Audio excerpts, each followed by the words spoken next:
And people have made up their mind as of right now to see PM Narendra Modi as the Prime Minister the third time. Then Gujarat happened, we got Gujarat correct. In that I remember Yogendra Yadav, when I debated on NDTV, he was saying that Congress is sweeping. I was bold enough to say that Mamata will lose Nandigram because I had done a booth-wise analysis to it. So even if you ask me, genuinely the opposition is not looking here to defeat Modi. They are looking to ensure that Modi falls less than 270. I want to be treated equally. I don't want any special treatment, but I want to be treated equally.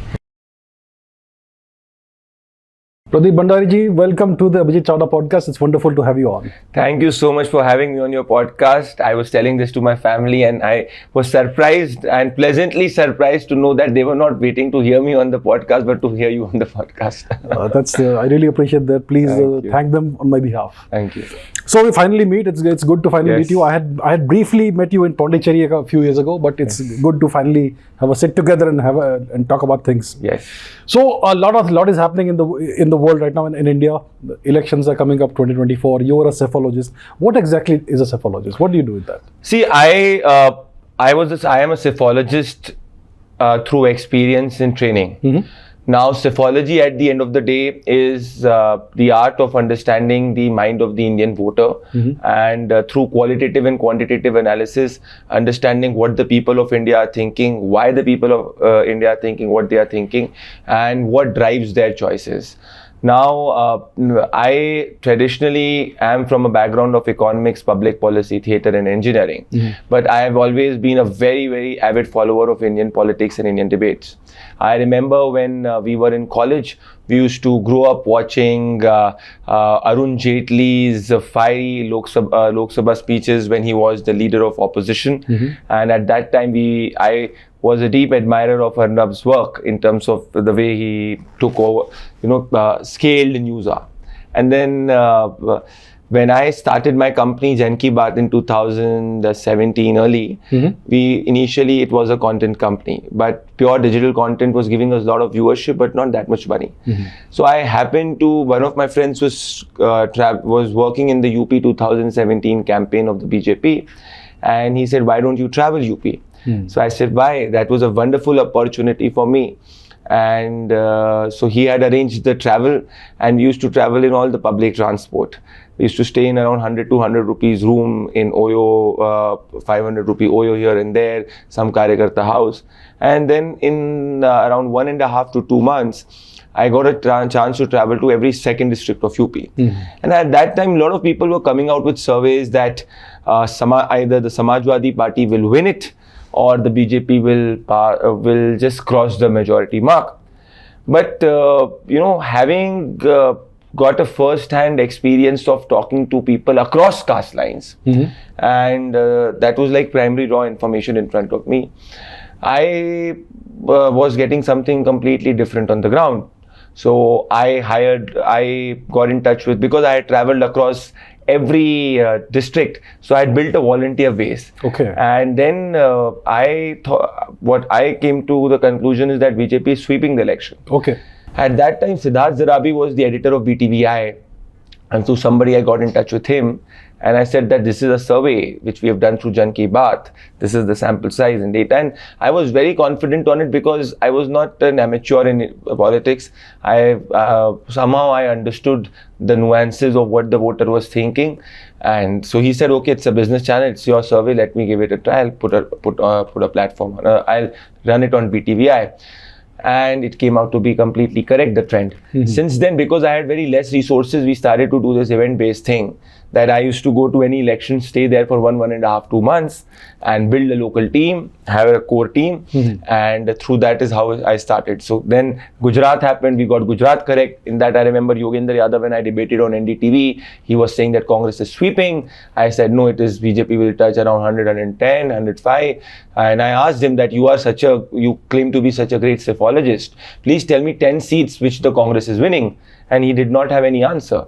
And that is when I came to the conclusion that majority of the people who come on television or who come on the digital media, particularly in the sphere of politics, psephology, are mainly gas, because they don't talk about primary information and they talk a lot of technical stuff. and I happened to get Tripura was a very big election which I got correct because I stayed there in 1.5 months. There was an FIR on me, there was an attack on me by the CPM government, but we were one of the only guys who said in a pre-poll that BJP will sweep it. So after that, I got into a very good working relationship with Arnab, and he was kind enough to give me a significant platform, believe in my talent. And since then, the company grew significantly, and we predicted 37 elections, out of which we got 34 correct. And in all of these elections, the ones we've got correct or the ones which I've got wrong, what I have come to the conclusion is that it has been a fantastic learning experience. And I have been able to understand this country to a little bit, and along with that I have come to a unanimous conclusion that you can't predict this country without traveling. In India, if you tell me and give me 10 crores or 15 crores and say that sit in Delhi or Bombay and do a survey for us, I will not do it for you, because this is not just merely for me doing a survey or doing qualitative analysis. For me, this is a chance for me to travel in the heartlands, understand this country, and then narrative and data is my strength. And that is how, if you see my analysis, or if you've seen the grammar of my political analysis or psephological analysis, I talk about seats, I talk about what is happening, why it is happening, and I try to simplify things because that is how it is. Even in the Bengal 2021 elections, which we got wrong, in fact everybody got it wrong, I stayed in Nandigram for one week, and I was bold enough to say that Mamta will lose Nandigram because I had done a booth-wise analysis to it. I see. And 2,500 plus margin is what we had commented, and that is what happened. And that was my first learning experience in terms of that elections are just not about what voters want. At the end of the day, there is something called as election management also. So I coincidentally became a psephologist. I was in psephology. I loved the news. I happened to be in broadcast journalism. But in all of this, Abhijit, the intent has always been to be the voice of the people on the ground, whether it is in my psephology or it is in my journalism. So yes, as they say, right, the more you do, the more you learn and more you experience. So it was not planned. I believe life cannot be planned. You experience it, you see the opportunity and give your full 100%. Right. So you said that you stayed in these places for an extended period of time. For each of the I have campaigns. traveled 400 constituencies, and I can and I can very humbly say that apart from 3 or 4 states, God has been kind, that God has given me an opportunity to not stay in only 5-star hotels in these places, stay in the heartlands of the country. And getting this opportunity in my 20s and early 30s, I believe I have really, really grown a lot. And when I say for example, I'll give you an example. Tripura 2023, when I went recently, we went to this constituency called as Chorilam. Now Chorilam is a tribal constituency near a tribal constituency in Tripura, and in 2018 when I had come, the entire country at that time had not adopted digital payments. I could see when I was in this was Amit Shah's rally, and we were waiting. I generally look at a rally. There's a concept that I use to gauge a rally, which is the last man concept. If a politician is able to enthuse the person in the last row in a rally, that is when I can understand that rally has some amount of benefit or has done any impact on the ground. It is, just merely getting people in the rally does not make a politician's rally successful. All of this is something which I've learned, built my models, and I keep on learning.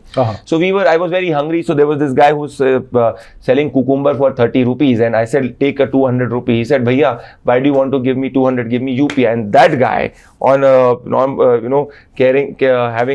selling cucumber in a tribal district could take a payment of 30 rupees on UPI. That was not the case in 2018.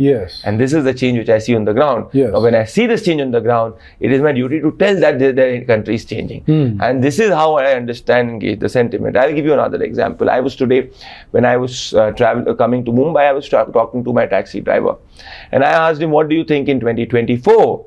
He said, boss, itni sari parties saath mein aa rahi. These are all people who used to be against each other. They are coming together, which definitely means that A, they accept that all of them individually are weak, and B, that he give me an analogy of a lion and a lion in the jungle. A lion is always alone, and that is how he related to Modi's politics.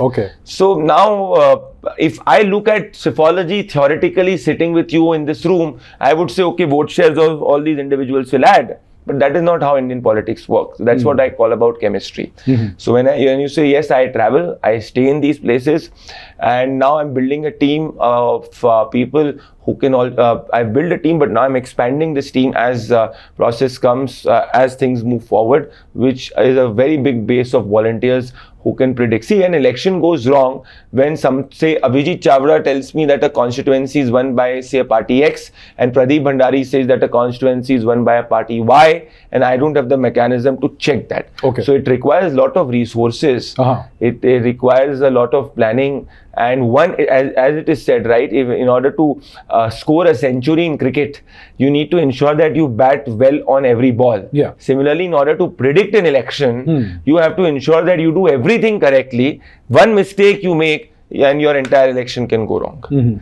So that's where I love the art of the narrative in an election. I love the art of what the politician is doing, why it is doing. Numbers come logically. So do you need a big team of people on the ground? Yes. And who understand the place? Now it all depends. I have experimented on elections by a very big team as well as a very small team too. Okay. Now what I have come to the conclusion is that I will not do any election where I have not experienced that state. So I have made it a point I've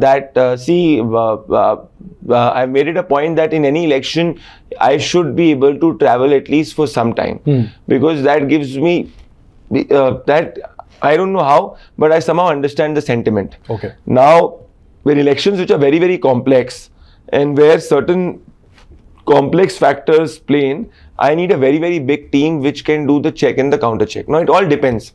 Now, suppose if I am doing a survey where an individual tells me that I need to tell which candidate should be fielded from that constituency, in that I will need a very big team.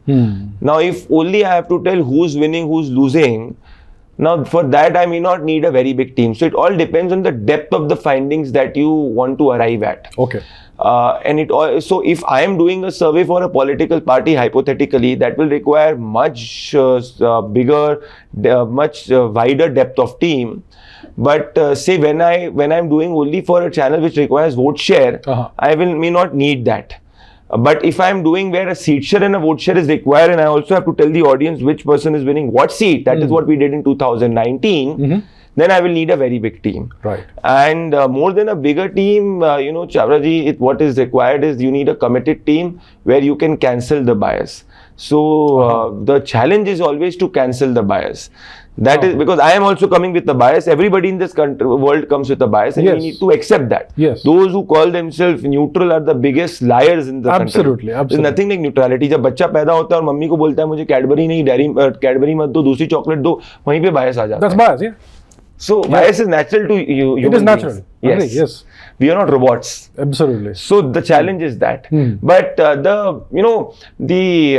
because I am also into journalism and I love the news, this is where I don't work very, very like Prashant Kishore takes a party, works with them with the party in an integral manner. Okay. Whatever we do is we do it from a distance. And because I also have a love for the news, so I can't help it that if I love the news and love the politics, so that is how it is. So to cut the long story short, more than a bigger team, it is a team which is committed, which is honest, which does not lie.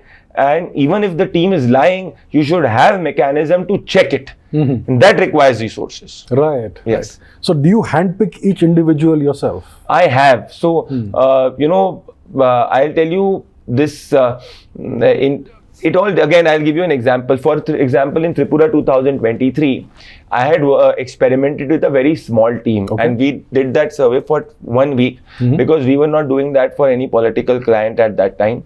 And we were just doing it for a channel.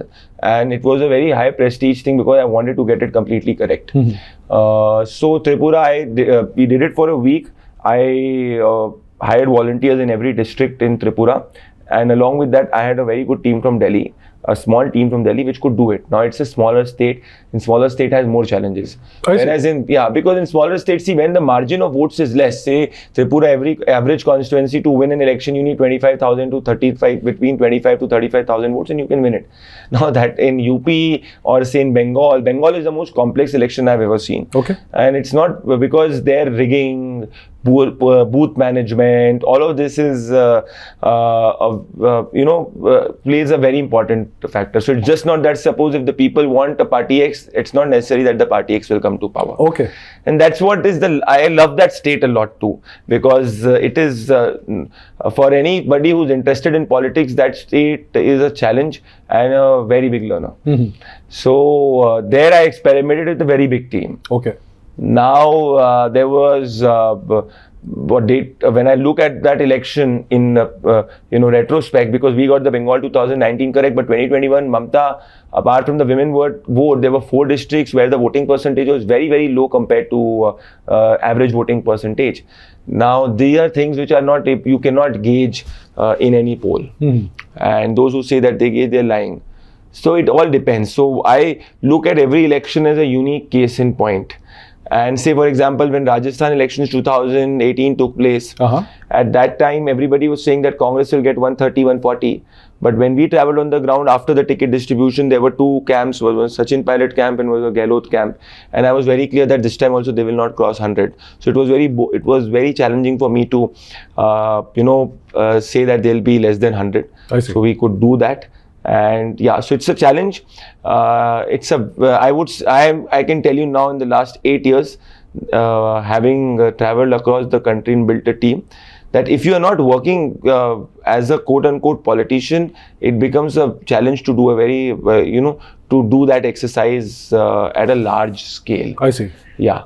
So, but yes, that is the challenge, and you have to accept that challenge. Yeah. So how is it different to cover a state like Tripura as opposed to something like UP? Huge. Okay. So I like say Tripura, I'll tell you the strategy that I deployed in Tripura.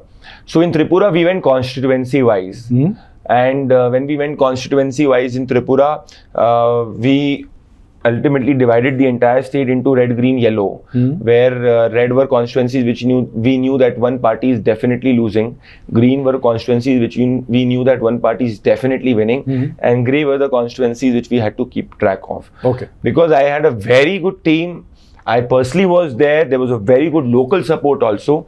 So in 2018, Tripura is something which is very dear to my heart, because Tripura gave me a lot of love. This time also, every constituency I used to travel to, people used to recognize us. They gave us deep tribal areas also. They loved us. So I could track every constituency, every booth. That is me at my best. And I could have the resources to do that. If you remember, there was a video which went viral. My friend Pradeep from Motha, because we in the opinion poll had said that BJP will get between 30 to 35 seats. And everyone at that time again was saying that Left and Congress alliance, Left Congress and Motha alliance is, Left and Congress is winning and Motha might be the kingmaker. We did not say that. So Pradyut, a very prominent local channel in Tripura, #1 channel, their headlines Tripura, asked that the opinion poll is saying that BJP might just slender pass the majority mark. So he said, Bhandari ji, I know, bahut popular. So he was trying to take just a very satirical take on me. But eventually after the election, all of it came out to be correct. So he spoke. So those are funs and those are challenges that you look for. Like, that's how I look for it. Whereas UP, for me, was do or die, because I was going into the UP elections after not getting the Bengal elections correct. And that for me was a shocker, because Bengal I had gotten correct in 2019. I was the guy who, I even got Nandigram correct, which nobody in this country could get. So for me, it was a very big shocker to see that a state has voted out the chief minister from a constituency and got the chief minister's government with 2/3 majority. Yes, right. That has never happened in the country in the past 15 years. If you look at election wise, when Indira Gandhi lost against Raj Narayan during the post-emergency election, in fact pre-emergency election, sorry, the Congress could not pass through. So it's like saying that say the BJP's main candidate loses from their seat, or the chief minister loses from the constituency, and the BJP wins by 2/3. It's not possible. Like Raghubar Das lost against Saryu Rai in Jharkhand, which again we said that at that time, and these guys got very angry, and publicly they got angry. But it was the case when Raghubar Das lost, BJP also could not form the government. But Bengal was Mamta losing and Mamta's government coming with 2/3 majority. Yes, yeah. So UP for me was do or die. Again in UP, I got excellent support from my team. And what my team used to tell me at that time is I could teach. So I had put in 7 teams in UP, and every team's output I used to check with another team. Okay. And then at the end of the day, I had raw data and analysis, and then I traveled across UP. From north, east, west, north, whether it is Purvanchal, Bundelkhand or east, and whatever the grey areas I checked myself. So when I check myself, I'm able to do things quite fast. Now it all, and then we got UP correct. And at the same time, we got all the 4 correct. So I could recover very strongly from Bengal, and I'm very fortunate that Bengal was a learning for us in order to come back very strongly. And at that time, Punjab elections were also taking place. It took me 2 days to predict Punjab. I see. Because my team had given me a data of 7. I'll tell you, my team had at that time, which was in Punjab for 1.5 2 months, they were saying that AAP will win, but not with a very sweeping mandate. But when I traveled in Punjab for 2 days, I came to the conclusion this is a wave election. Okay. And I somehow thought, I was very well convinced that they will cross 80. And I told my team to redo it. And redo it without seeing the party and ask whether people want change or whether they want the same government. And then that in that sample, majority was wanting change. And that is how we gave up a sweeping mandate. Similarly, 2019 in January, when we predicted, again, that was a wonderful election, and I was also doing this primetime show Lalkar with Republic, and I happened to travel every other part of the country. And wherever I used to travel, people used to say Modi. And in January, I said that NDA is crossing 300. People were shocked to, not even BJP people were not believing that is happening. I see. But that was the scenario. And I don't play the game of extremes. So Chavda ji, in this election, in this business, what I've seen is that based on the Satta Bazaar, people play a game of extremes at times. So suppose if I am saying that NDA is getting between 300 to 320, generally people will play at 350 plus, 360 plus. So this is how mostly people do. But what we go by the sentiment that whatever is the data on the ground, we try to get it. So that's why more than 90-95% we are correct, because we love the art. For us, this is more about more about learning how the country thinks and the narrative. So what this has given us is that suppose if a politician gives a statement or announces something, we know why he is doing it. Now imagine that if I am doing election with putting all my people or having a software of CATI where I am doing only vote share based analysis, that will not give me the idea of what the voter is thinking. So it is more of psychometric analysis which we do, which is our USP. So this model is called as Jan Ki Baat probability map of outcome model. Okay, psychometric analysis. I don't do a pure quantitative. It's a quantitative and qualitative mix. And in the qualitative, I add a psychometric analysis. I see. That is how I do it. So is it a questionnaire based kind of thing? So it all depends. Like right now, if for a political question, so when we do non-political ones, which I generally do very, very less, it only depends on the scale of the project, because when I'm not doing an election, I like to do the news. It's as simple, because I like voicing my opinion is something which I love. So questionnaires are there for sure, but every questionnaire, every state or every election, the questionnaires are different. Right. It all depends on the political circumstance of that state or that area, based on which we do the questionnaire. So it's not that there is one questionnaire, one size fit all for all. Right. It's tailored for each state. Yes. And how is it to cover a national election as opposed to a state election? You must need vast resources for that. It all depends again. Now, if it's a wave election, I don't know. I'll tell you what. I don't have a one-fit answer to this.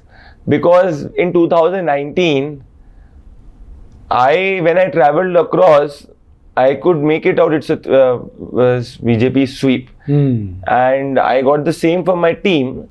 but my team was giving me a conservative estimate. Okay. So I had taken a call on this that it is not a conservative, it's a one-way election. I see.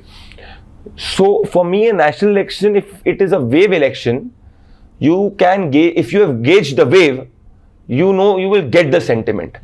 If it is not a wave election, and if it's an election where a lot of caste arithmetics overplay, and then imagine there are no strong leaders at play, then you need a very big team. Okay. So if you ask me that do you need a team? Yes. What will be the size of the team? That all depends from election to election. Okay. And the kick is that when you do generally for me the kick is now I have grown beyond this. I believe now we will be focusing a lot on these 4-5 assembly elections which are coming, but eventually the kick is not just to get the election correct, but we also want to play a very significant role in shaping the narrative. That is what we intend to do. Okay. Yeah. So the 24 election is coming up. Yes. How long before that do you start your work? It all depends. So doing an election requires a lot of money. Now I can't lie to my audience. So whatever right now I am speaking, these are all based on my secondary research which I have done. But primary research requires a lot of money. Now suppose if I've been told to do it now, or say do it in 6 months in advance to 2024, then I'll do it in 6 months in advance to 2024. But because ultimately there has to be a buyer for it, right? And there has to be a customer for it. If there is no customer, then you as an agency or as a platform will do it when the political atmosphere is the maximum. Right. So A, if you're doing for a party, then it depends when the party wants it. B, if you're doing it for the audience, then you do it when the audience wants it.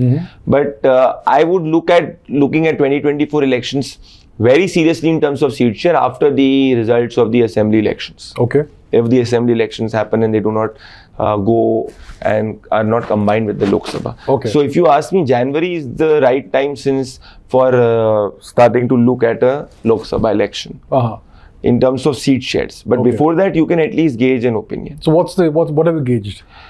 No, I am convinced on this factor. And I said this before 2019 also, but people did not take me very seriously. Now I am convinced on this factor that people of the country have already made up their mind. And people have made up their mind as of right now to see PM Narendra Modi as the Prime Minister the third time. Now from here to May, it is the mistakes that the BJP will do, if the BJP does, that will get their seats down below the majority mark or significantly above the majority mark. Okay. Now, because I don't see, if you look at any elections since 2014, people are voting in personalities and voting out personalities. People don't vote in or vote out parties only. In Delhi, there was no face of the BJP against Kejriwal. Kejriwal won in 2015 and 2020. There was no face of BJP against Mamata Banerjee. Mamata swept Bengal by 2/3 majority. Yogi was the choice of the BJP in UP. BJP won with 2/3 majority. Prime Minister Narendra Modi was the hope in 2014. He delivered in 2019. Both ways, he came with majority, absolute majority. People of this country have started to give clear mandates. Even in Karnataka, when the BJP lost, it was a very clear mandate that the people give. So people don't give adha adhura mandate. So in this scenario, now the question which comes to your mind is that is there enough anti-incumbency for the BJP to be defeated? Not BJP, Modi to be defeated. And if not Modi, who is that credible person who can capitalize that amount of vote? The answer right now is I don't see that happening. Right. So even if you ask me, generally the opposition is not looking here to defeat Modi. They are looking to ensure that Modi falls less than 270. Okay. That is what I gauge their strategy. Now Modi can fall less than 272 only in two circumstances. A is that the Congress gains significantly in the Hindi heartland, and B, along with that, one of the regional parties wins the state, sweeps the state against the BJP as an opponent. Okay. Now both of them happening together, I don't see it as of right now. Number 3 is if you see that the general sentiment, because all of these people are not coming with complementary vote shares. All of these individuals are coming with ultimately panning to the same vote share. For example, if you look at the top 7 parties which got the vote share in 2019, out of which BSP is not in this alliance, along with this Shiv Sena, which is now split into 2, had 2.5% vote share, which is again now will be reduced because there is some vote that the Shinde faction has taken away from it, what we don't know right now. Number 3, YSR, CP and TDP again are not in this alliance. So the parties which got the top 7 vote share last time, out of which 3 are not in this alliance. Number 2, next point is that apart from Congress, which had a 19% vote share, and BJP, which had a 37% vote share, no other party could cross 5% vote share. So if you are looking at a scenario where, say, an AAP and a Congress comes together, it does not mean that 1 + 1 leads to 2. Okay. It is basically relative weakness of the 2 which will can ultimately benefit the BJP. See, the biggest test of the opposition unity was the Samajwadi Party and the BSP coming together in 2019 elections. Okay. That was truly a very, I would say on paper, a very challenging alliance for the BJP to take on. But because the vote transfer could not take place between the 2 parties, and that time we said that BJP will cross 60. In fact, you know what happened? The Samajwadi Party's relative vote share decreased than what it was in 2014. BSP's vote share was also roughly similar than 2014. And BJP's vote share in UP increased from 2014 to 2019. From early 40s, it increased it to 49%. I see.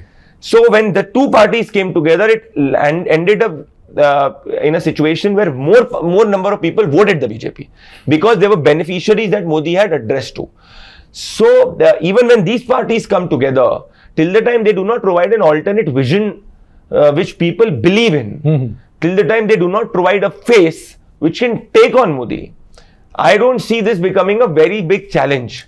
Only if the BJP does mistakes, that is something which can happen. As of right now. A week is a long time in politics for sure. I'm not denying it. And see, BJP is starting from a base of 300. Yes. With people of this country significantly with Modi. Only Modi can defeat Modi, nobody else can defeat. I keep on saying this because he's a leader who has built a very enormous goodwill on 3 pillars, which I will tell you. But only if he does mistake or the BJP does mistake, that is only when the opposition will benefit. That is not being seen right now.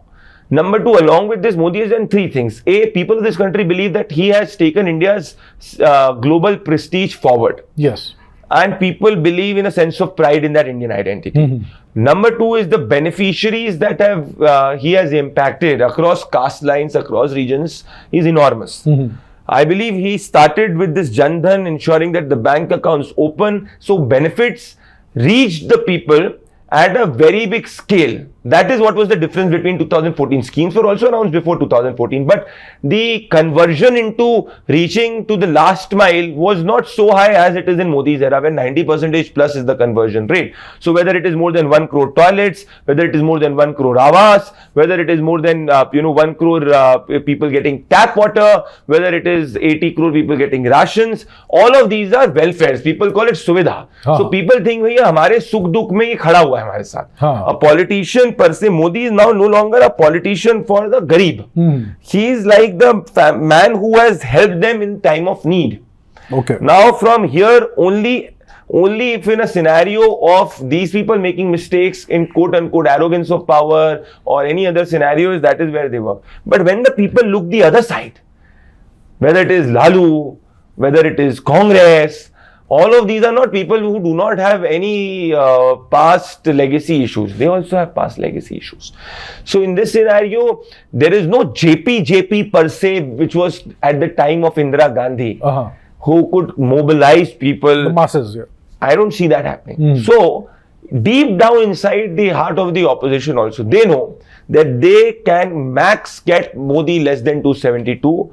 They are not looking at sweeping the election for sure. They might be okay with the BJP without Modi. That is what they are looking at. And That is what, and this again will all depend on whether they are able to build an alternate narrative. Because voters does not, if you are a party X and I am a party Y, if two leaders sit on a table and sign a pact, that does not mean that the Karyakarta on the ground also signs the pact. For example, let's say the Congress and the AAP have always been at loggerheads with each other. And this is exactly the problem which came with the Samajwadi Party in BSP. One party could transfer the vote, the other could not. And because for 20 years in a constituency, if I am a Sappa Karyakarta and you are a BSP Karyakarta and you and me have fought against each other, and I have to give my ticket to you or my seat to you, why will I support you? Because if I know that if you win, my entire politics is gone. Yeah, right. Politics is pure. At root of politics is ultimately also self-interest of politicians. Yes. That is where it is. So if I ask you that if the Congress and the AAP have gone at loggerheads with each other, say Punjab, why is it the state unit of Congress is going against AAP? Because they know that the AAP has eaten against a majority of vote of the Congress. So somebody who has been fighting for the Congress all his life is suddenly told to cheer for the opponent. That necessarily does not happen at the local level. Right, yes.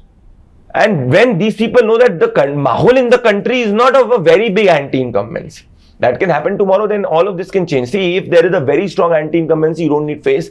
You put anyone and that will happen. But what I am telling you at the ground, that is not the scenario. Pro-Modism is more. Now, Mahua Moitra gave a very foolish argument that, all of us combined have a bigger vote share than the BJP. With that logic, Mamata Banerjee also is a less than 50% vote share player. None of these political parties have crossed 50% vote share. So ideally, their 13 chief ministers should first resign and say that we have not crossed 50%. So more people are against us than what they are for us. So till the time they do not give the perception to the people that A, they are not an opportunistic alliance. B, they are not here just in order to save their own kunba. And 3, they provide an alternate vision. I don't see them becoming a very big threat. See, in politics, it's said that जब तक hero की लोग बारे में ताली तभी बजाते हैं जब एक मूवी के अंदर विलन होता है.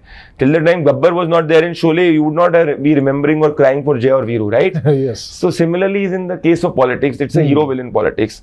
As of right now, Modi is not the villain, is what I can say. In state elections, it can change completely. Please see that BJP also has to understand that the strategy of putting Modi in a state election worked between 2014 to 19 because at that time the BJP governments were not in power. Right now, there are multiple BJP state governments in power, and at places, the performance of these state governments have to be evaluated. That's why 13 states are non-BJP right now.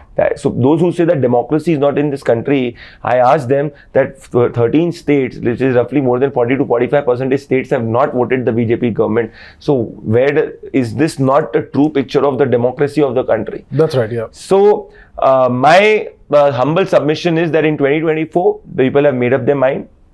There is clarity, not confusion, and only PM Modi can defeat PM Modi. As of right now, he's ticking all the right boxes to come back as the Prime Minister the third time.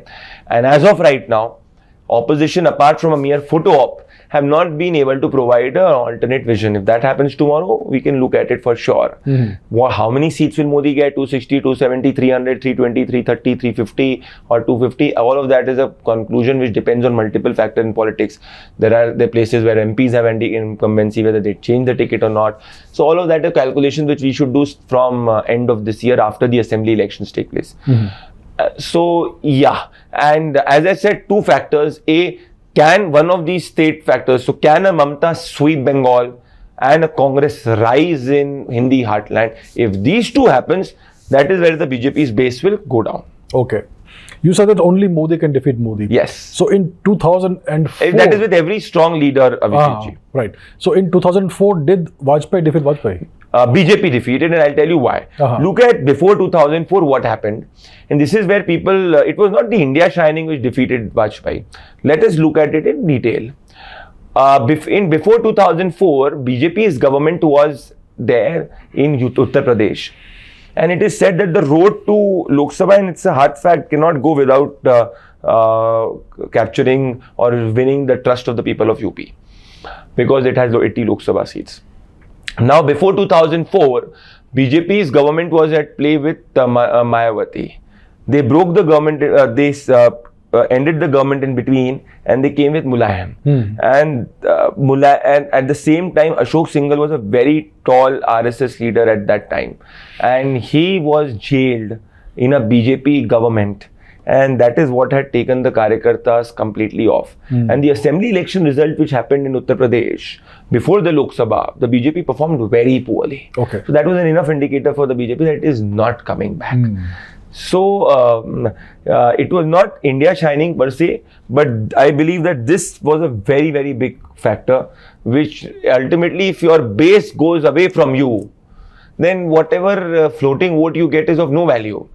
So it's like saying that the Congress still has the base, but Congress is not able to get the floating vote. Okay. There in 2004, the BJP lost its base because the Karyakarta felt that हमारे ही काम नहीं हो रहे, हमारे ही आदमी के साथ, हमारे ही लीडर के साथ में विश्वासघात हुआ है. अच्छा. So that is not the case which Modi has done as of right now. Okay. And right now the polarity is very extreme. Either it's right choosing between a black and a white. It's not. There are the shades of grey in Indian politics have gone down substantially, and the Congress is to be blamed for that, because the Congress has projected itself as a quote unquote anti-Hindu party. Okay. And that is the biggest problem that the Congress is facing. Wherever in states this issue has not come up, the Congress or any other opponent has done well. So the Hindus of this country do not want special treatment, they want equality. Yes. They don't want to be taken for granted. So if Rahul Gandhi wears a Janeyu in Gujarat, after that he forgets that Janeyu, so people remember these small things. And this is where I said that choice is between a black and a white. And again I say that before 2004, it was UP which created the biggest issue for the BJP. Now the BJP is at its strongest in Uttar Pradesh. Okay. It is in fact stronger in UP than what it was even in 2019. I see. So your next logical question is, so where can a window of light be for the opposition? The window of light opportunity can only be in rising in the Hindi heartland, and one of the state leaders doing significantly well, because UP with Mayawati and Akhilesh also, if the BJP could cross 60 seats, now Congress does not add anything quote unquote significant to Samajwadi Party per se. So you have to wait and watch how things pan out. But as I said, as of right now, Modi is not making those mistakes. Only if these people are perceived to be arrogant in power and are perceived to be taking the people of the country for granted, that is when their downward graph will start. Right now, Modi's goodwill is enough for him to come back in 2024. Only if he makes mistake or the BJP makes mistake, that is when issues can take place. Whereas at the state level, there are problems. Okay. So Haryana will be a challenge for the BJP. Madhya Pradesh is a good fight with the Congress. Okay. Chhattisgarh Congress is doing very well. In Telangana, KCR is at a leading position as of right now. So this is the beauty of the democracy of this country, that in different state elections, it votes on different issues, and national elections, it votes on national issues. This is why I think we need to really re-explore this whole idea. Can a 1 year, 1 election be better than a 1 nation, 1 election? Because election is the only time when the voter has the power to really make the politician accountable. Yes. And also counter-check the politician in power. And also bust false narrative. So had the UP elections 2022 not taken place, the false narrative that the Latins in the Western media had propagated, that COVID mismanagement had happened, that could not have been quelled had the UP verdict not come. Similarly, if the Bengal post-poll, recently, the Panchayat elections did not take place, where you saw rigging becoming a norm, and BJP getting significantly more seats than anticipated, Mamta would not know that, okay, she has to work more on the ground. And my logic is that permanent bureaucracy is already not answerable to the people. It is only the political bureaucracy which is answerable to the people. So in this scenario, that answerability should be there, because that gives the incentive for the politician to work more. Because always in power, good men will always not be in power. Yes, right. You need to create structures where even bad men do not change the structure for their own good. So every time there will not be a Modi. That is how it is with the journey of any country. Yes. So what is my question is that, suppose if the MP does not work or the MLA does not work for out of 3 years, Where is that counter check? Where will be how will counter check happen to false narratives which will be propagated by the Western media, by Latin's media, by a lot of people who do not believe in the growth and the progress of the country. Number two, also, and this is all I am telling from my experience, this argument of significant cost and all argument. See, when an election takes place in Bengal, it is not the Uttar Pradesh does not get affected. When an election takes place in Tamil Nadu, Bengal does not get affected. Yes. And when Lok Sabha election always happens only once in 5 years. So I do believe, and suppose what if that two parties are in alliance and tomorrow that party breaks away and the government forms with another party, which means that already you have to get that election done in 6 months. This is why post-independent India, and see, post-independent India right now is very, very different. Right now, a lot of forces abroad, across the border, and particularly rivals in China, do not want this country to grow and progress. Yes. So only elections is the time when the voters tell what they are actually thinking, and it keeps everybody in power very humble. Yes. Across the party lines, it also puts a counter check on Western forces or foreign forces which are trying to weaken India or propagate a narrative of weak India. Mm-hmm. So I do believe that for me, 1 year, 1 election can be a way out of all of this, where it's like, say, Madhya Pradesh, all the elections you combine, whatever elections happen in 1 year, you decide a month and do it at that time. So that at least every year the politician also keeps on getting that counter check, what is working for me, what the people are thinking, what the people are not thinking. Mm-hmm. Otherwise, my counter question to you is, how will you put a check on the politician whether they are working or they're not working? That's right. In fact, my counter is that only an election is when the neta says कि भैया मुझे vote देना, मैंने ये काम किया है. अब अभी इस देश में वो चीज रेगुलर होती है. अब वो अगर हट जाएगी या कम हो जाएगी तो इससे फायदा इंटेंट जरूर अच्छा हो सकता है, पर इसको हमको एक्सप्लोर करना चाहिए. सो मेरा मानना ये है कि 1 नेशन 1 इलेक्शन का इंटेंट बिल्कुल अच्छा है, बट जो प्रैक्टिकल वे आउट हो सकता है वो 1 ईयर 1 इलेक्शन हो सकता है, क्योंकि हमेशा अच्छे लोग सत्ता में नहीं रहते इस देश में, हमने कई बार देखा है. तो ये एक हमको सोचना चाहिए. बराबर. What is the minority majority factor in elections? So now those who speak about secularism in this country, my question to them is that why is that always in a minority dominated constituency? So let's look at it. Let me take a step back. So if you talk about minority, now nationally Hindus are majority, Muslims are the second largest majority in this country. Yes. Correct? Yeah. And there are Parsis and others who are real less than 1%, 2%. Yeah. So this country needs to ask itself and needs to have a very healthy debate that who is a minority? Those who are less than 5%, are they minority? Or those who are the second largest majority, are they minority? So if the definition of the minority is that everybody except the majority is the minority, well and good. But even in that, shouldn't the benefits proportionally be given to those who are the smallest minority? So the minority of the minority. The tragedy of pseudo-secularism in this country has been that the minority of the minority have not got the benefits, proportionate benefits, but the second largest majority has got disproportionate benefits.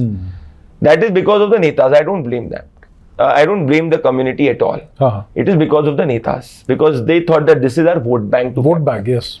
Now, when this had reached its peak, the majority started to demand equal rights. And this is what people say is the rise of the Hindu consciousness.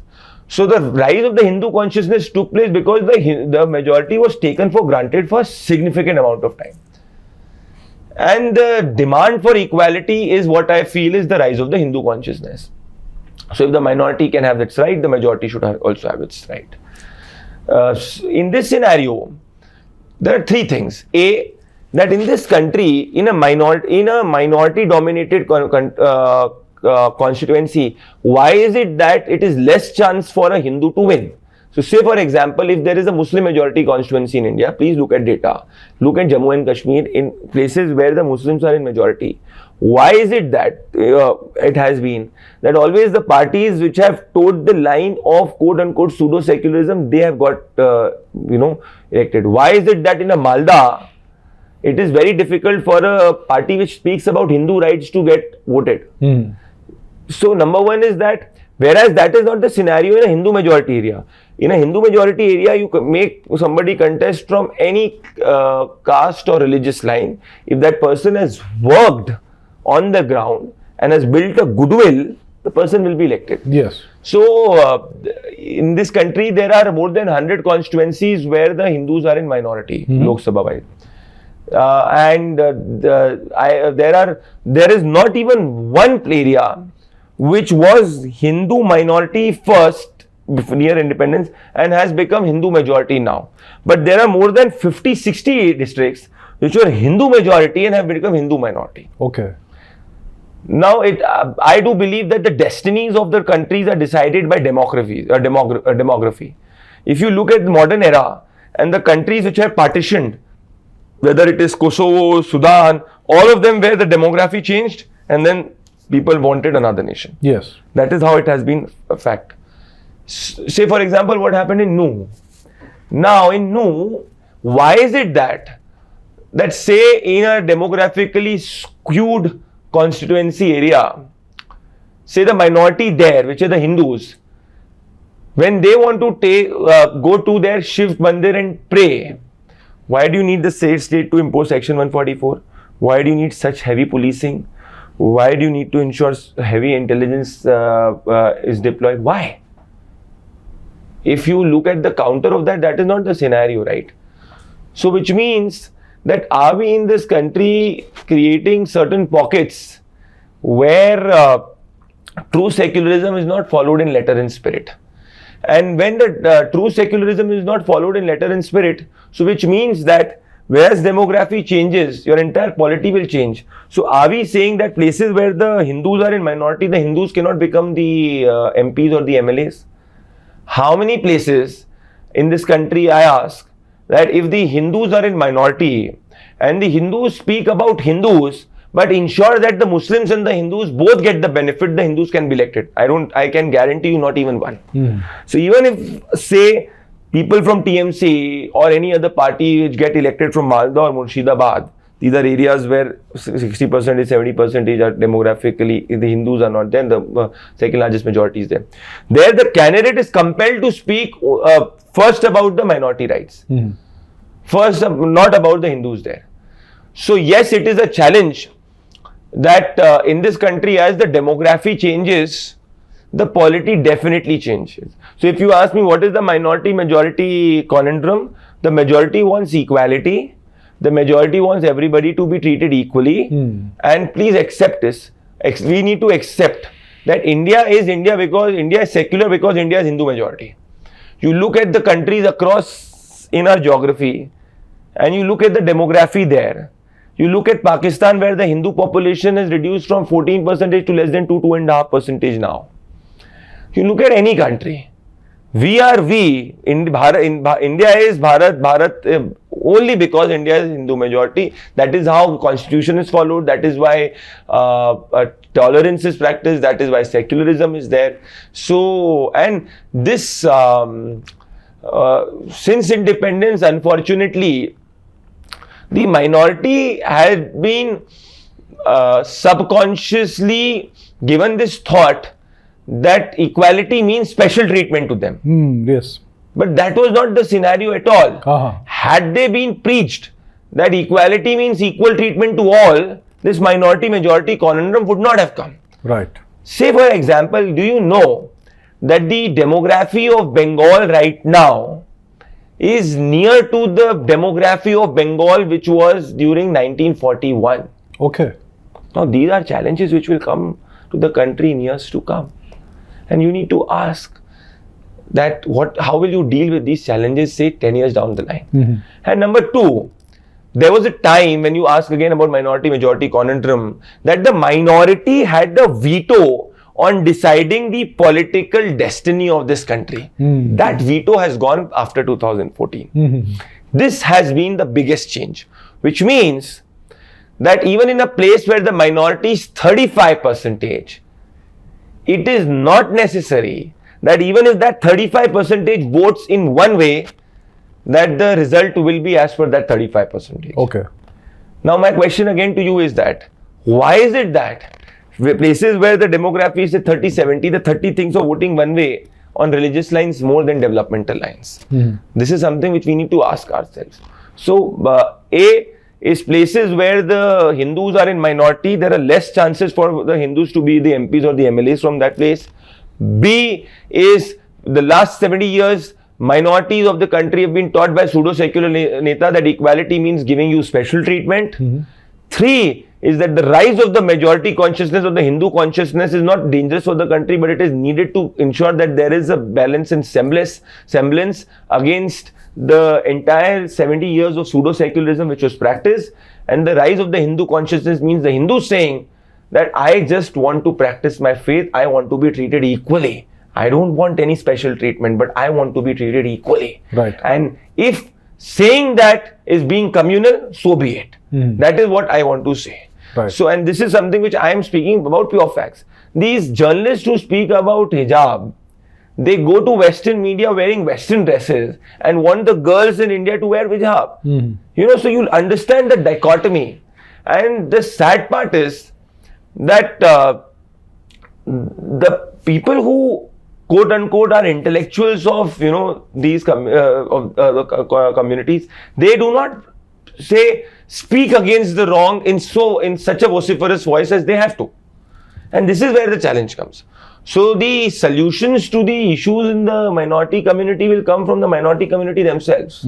They have to self-introspect. And this is, if you remember, Prime Minister Modi had said that I believe in laptop and kitab over Quran.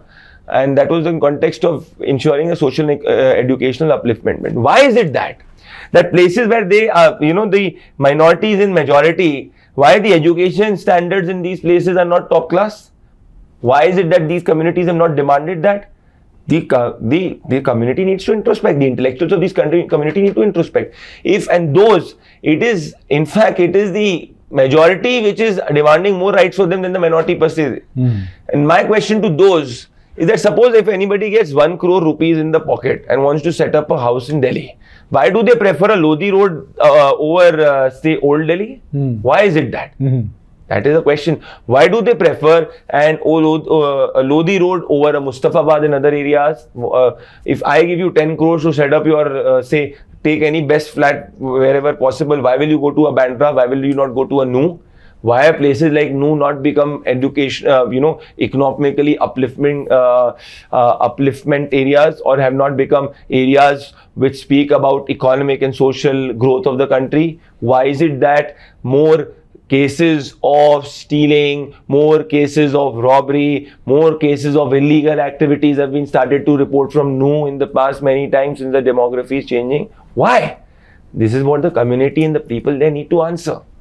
जो कहते हैं ना कि किस तरीके का व्यापार 2 number का व्यापार जो शुरू होता है, क्यों ऐसा शुरू होता है, ये सोचने की जरूरत है. This is where these people have to really self-introspect. So the majority, there is no conundrum in the majority and the minority. The majority has only been demanding equal rights. And if we as a country know that we are a Hindu majority and we are Bharat because of being Hindu, then there is no problem to any solution. Hindus are the most tolerant. If you see, we are the most tolerant people across the globe. That is what the real truth is, and that's the only truth. Right. You spoke about the fact that certain areas they are becoming more minority dominated. Yes. Is there an angle of illegal immigration in this? Absolutely yes. At the same time, there is a conscious attempt to change the demography of these areas. I'll give you an example. Santhal Pargana of Jharkhand at one time used to be 70%, 75% plus tribal area in early 2000. Check data. Okay. Now it is 35% Muslim population, 60% tribal in just 20 years. And that is disproportionately growing only. Now when this happens, obviously it will change multiple dynamics at that place. Why is it that the illegal Rohingyas which have come in this country, why are we not thinking how will we remove them? Yeah. If places like Bangladesh Myanmar do not want Rohingyas, why are people in this country who in the garb of human rights want illegal immigrants? So yes, there are illegal immigrants in these areas. Number 2 is that why is it that these border areas, which is a very big matter of concern, that the border areas and now at least the government has started to look on this, that these people generally settle at the border areas, they change the demography at border areas or in these islands, and from there is where the illegal activities take place. Even the islands. Islands. You look at Lakshadweep. Yes. So whereas on the contrary, you should have looked at border areas as your biggest growth engine for cross-border trade, right? Yes. But that was not the case. Many border areas, you go to the Bangladesh-Bengal border, you even move towards the Assam border in areas. Then you look at Lakshadweep and these islands. Why is it that certain pockets are becoming a hub of illegal trade? So because there is a conscious attempt to change the demography here. As you change the demography here, you focus on making your borders volatile. As you make your borders volatile, it compromises on the national security. Now at least the government has started to not take these things lightly. In fact, there was a time, if you remember, when these terrorists were caught and there were a bomb blast in a Delhi or a Mumbai was an everyday affair. It was. It was. Now people don't realize there is a generation which has not grown in that era. But I remember very well that when we were in a college or school, our parents used to tell us कि भैया ध्यान से जाना metro में, ध्यान से जाना चांदनी चौक के पास में, ध्यान से जाना old Delhi में. Why? If you remember during the Batla House, these people were caught from what areas? These people were caught from such areas only. They were caught from Western UP. Now that is no longer the scenario. So if there is intent of the leader, all of these can be taken care of. So yes, to your the answer to your question is definitely yes, that there is a significant question of illegal immigrants. At the same time, apart from that, I always see that there is also an approachment, there is a way of looking at it, a very expansionist approach, which means, I'll give you an example, and this is again a fact, and you travel and check it out. Say there are 10 houses at a place, right? Out of 10 houses, there are 8 houses which are, say, belonging to the minority community, let's say Muslims, and there are 2 houses which belong to the Hindus. Now, these 10 houses are there in a locality. In 5 years, I can give this to you in writing. These 2 Hindu houses will move away from, sell their land at cheap rate, and they'll go and migrate to some other place. Look at the other picture. 8 Hindu houses, let's say 2 Muslim houses, or say 2 any other community houses. They don't have to migrate. They live peacefully, happily. This is where all the metro cities are eventually like that only, right? This country, if it's Hindu majority, which means that is how the scenario is. Every non-Hindu is not living in ghetto and pockets, right? They are obviously living in good, significant areas. These 2 will live well, they will prosper, their children will go to school, they'll be economically prosperous. Why? So if you see that there is a huge difference when out of 10, 2 Hindu houses are there and 8 minority houses are there, these 2 Hindus eventually have to migrate and move because they will, this part they've been taught of expansionism, right? So if you talk about tolerance, Apsi Sohard, Ganga Jamuna Tehzeeb, ideally what should have been the scenario? 10 out of 10, if 8 houses are minority, 2 houses are majority, eventually it should have been 4 more houses of the Hindus there, 5 more houses of Hindus there. Why is it that the Hindus tend to leave from those areas? That is the question. No, these are questions which, these are legitimate questions, and I am not speaking out of any tirade or I'm not speaking out of any hate or love. I'm just telling you a fact. I challenge anybody who says that this is hate, or I tell them that please go and travel. This is what is happening. I am a man who believes in equality. So I am saying that if it is equality, please look at why the trend of these 2 areas are different. But I am of this firm belief that we are what we are as Bharat because of being Hindu majority. It's as simple as that. So if you talk about illegal, yes. So whether it is illegal immigrants is a factor, definitely yes. Expansionism is also a factor. Tendency to expand is also a very big factor. And it's not only limited to India. If you see globally, that is how the scenario. Look at what has happened in France. France, which called itself the hub of liberalism. You look at the way that London is changing. Oh yeah. And if this is the rate of change now, what will happen in next 20, 25, 30 years? Yes, right. And my question is that Hindus do not have any other land to go except Bharat. So we need to be aware about all of this, because at the root of it is our identity, it is our culture, it is our civilizational pride, it is who we are. That is why every explorer had to come to this land in order to understand what really is real knowledge. But we cannot let this land, the essence of this land, be completely changed. Because many of the people who belong to the minority community also historically, if you go back deep in history, have converted at some point or the other from the Hindus. Yes, right. This is a hard fact. Yes, it is. It is. I am okay to share a biryani with somebody till the time this other someone does not bring a goat inside a complex and offends my religious right. Please do that in the designated places.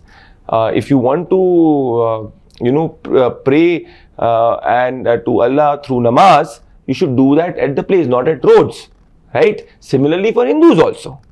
Similarly for everybody, we need to respect each other, but that respect has to be both ways. Mutual. Rule of law should be applied in letter and spirit at every place of this country, irrespective of demography. Why is it that the policemen, in off-record conversation says, यार वो ना वहाँ पे area में थोड़ी दिक्कत है, वहाँ पे ना थोड़ी ज़्यादा खराबी है, थोड़ा ज़्यादा फोर्स लेके जाना है, थोड़ा ध्यान रखना है, ये करना है. Why? These are things which we need to really question, and the answers will only come from the community themselves and those who tell themselves to be preachers of the community. You mentioned that UP is the road through which you go to the 100%. Yeah. What about the southern states, Tamil Nadu, etc.? How significant are they? See, I'll tell you one thing, that in Tamil Nadu, let's go now. You've asked a very good question. See, if the opposition does not come into power in 2024, I fear and suspect that there might be a scenario where they might try to push a narrative of a north versus south divide. Now, I do say this with two reasons. There is, if you have observed, that delimitation is taking place. Yes. And eventually the number of constituencies in the country will increase, because per constituency size in the country is significantly high. So in this, if there are chances that the number of constituencies in south may vary. Now, at this moment in south, historically, whether it is Tamil Nadu, Dravidian politics has always been anti-center politics. Yes. So whether that will give them more fuel to create an anti-center movement. We had seen that in the past also. So with every Dravidian leader, it has always been, has thrived on an anti-center politics. Annamalai is trying to change that with the BJP. It's a long road ahead, but he's in the right direction along with everybody else. In South, the BJP did not perform well in 2019 also. In 2019, DMK got 39 seats. BJP got 0. AIDMK got 1 seat. I think they got 38. Just check. I'm wrong. They got 1 seat. AIDMK got 1 seat, I'm sure. In Telangana, the BJP got 4 seats. KCR got significantly more seats. And BJP had a double-digit vote share. In Kerala, it was again left, and it was the UDF and the LDF which was the main fight, and the BJP was not there. In Andhra Pradesh, again, it was a regional player. So if I look at these more than 100 seats, the places where the BJP could get seats was only and only Tamil Nadu, Telangana and Karnataka. So this time, as I told you, that is there a state which the regional leader can sweep which against the BJP? Tamil Nadu is already swept. Yes. So what more can the DMK get out of if it got 38 seats out of 39? So even despite that, the BJP could get 300 plus. Yes. The point where the BJP has to focus, and why am I telling is BJP, because the pole of the polity right now is BJP. In 50s and 60s, it was Congress. Now it is the Bharatiya Janata Party. And the number of seats that the BJP gets or loses decides the entire view of things, because it's the dominant force. In Karnataka is where the real action will be. Karnataka and Telangana. Any gain from any other state will be marginal. Now, if an AIADMK and BJP alliance, it is happening for sure. That's why he had shared stage with PM. But if the seat transfer happens properly, proportionately, then you can see AIADMK doing better. But there is some sentiment for the opposition leaders in Tamil Nadu and Kerala. So that is there. So I don't see BJP gaining any disproportionately in Tamil Nadu right now. In assembly, they can do well for sure if Annamalai is allowed to, have the free hand till the assembly elections. Well, I say means on upward trajectory. Any election is not a 5-year project, it's always a 10 to 15-year project. You always remember that first the societal change takes place, then a political change takes place. First you get the vote share, increase the base of the vote share, then you go forward and getting your government, which depends on multitude of factors. So I don't see BJP becoming Tamil Nadu is in Lok Sabha will be a fight between DMK and the NDA alliance. Telangana is where they got 4 seats last time. So again, I don't see them as of right now doing like 4 cannot be 10, 12. It can be plus minus around that bracket. Karnataka is where they have to see that they are in the range of what they were either in 2014, between 2014 to 19. 14 they were 17 and 19 they were 25. So they should look at not going less than 17 in Karnataka. And in fact come near to their figure in 2019 election. What they got 2019 was 25, which was a very good scenario. So if they land up between 14 and 19, it's only a gain for them. They are fine. They should just be looking at not getting wiped out from these states, because seeing Kerala, they are not a force because they don't have that. They get vote share, but the seat share conversion is where LDF and UDF transfer votes to each other. And in Kerala, Rahul Gandhi has a sentiment for Congress there going. Andhra Pradesh, it is, I believe that my political understanding tells me that Jagan, if in time of need, will support the BJP for sure. So it's a fight between Jagan and TDP there. So if you remove Andhra Pradesh, you remove Kerala, you only are left with 3 states, Tamil Nadu, Karnataka and Telangana, where Karnataka and Telangana is where, particularly Karnataka is where you can get more than double-digit seats. The other 2 places you can't get double-digit seats as BJP. Tamil Nadu you can try as NDA, and in Telangana you can't even get as BJP. So, which means that your swing in South will depend on Karnataka. Your Telangana can become your second frontier, and Tamil Nadu can become your third frontier. But with time, you are in that direction. But with time, you should look at in Telangana not letting KCR sweep. So it all depends on what is the narrative in that state near the election. So I have to do a primary study to comment on that. But as of right now, from a distance, I can tell you that they are somewhere near their 2019 level only in Telangana. They won't be performing like, it will not be where BJP gets 0 seats for sure. Karnataka is where they have to see whether they are more than 17, they are less than 25, they are less than 17, they are around 25. That is where the swing real will take place. And Tamil Nadu, whatever gain NDA adds, it's a gain only because there was 0 last time. Yes. So even if they get 3 seats, 2 seats if the BJP gets, 4 seats the BJP gets, so they can look at getting, between 2 to 5, 6 seats. But as NDA, they can look at getting more seats. More NDA. But provided there is no sentiment for Stalin and Rahul there. That is where the picture comes from. See, you can't do the Hindi heartland politics in Tamil Nadu and all. You have to look at these states differently. They have their unique aspirations which have to be respected.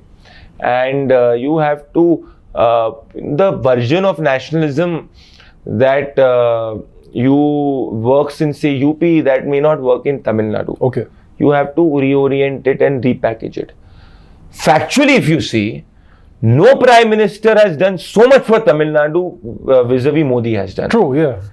Whether it is the, speaking about the Tamil pride, whether it is the developmental schemes in Tamil Nadu, whether it is, for example, ensuring that the Tamil language is given that due importance, I have not seen any other Prime Minister take so much interest in the Tamil culture, in the Tamil language, in ensuring last mile delivery in Tamil Nadu as Modi has done.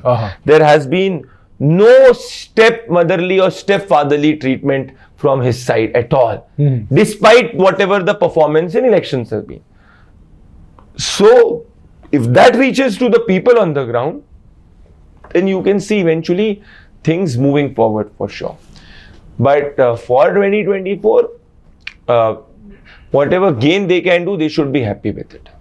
So Tamil Nadu seems to have a very different way of doing politics and elections. How is it different? It has been always the case since independence. Okay. If you look at it since independence, all the stalwarts of Tamil Nadu politics, in fact, at a time, Jayalalitha used to have a very good equation with Modi when he was the chief minister.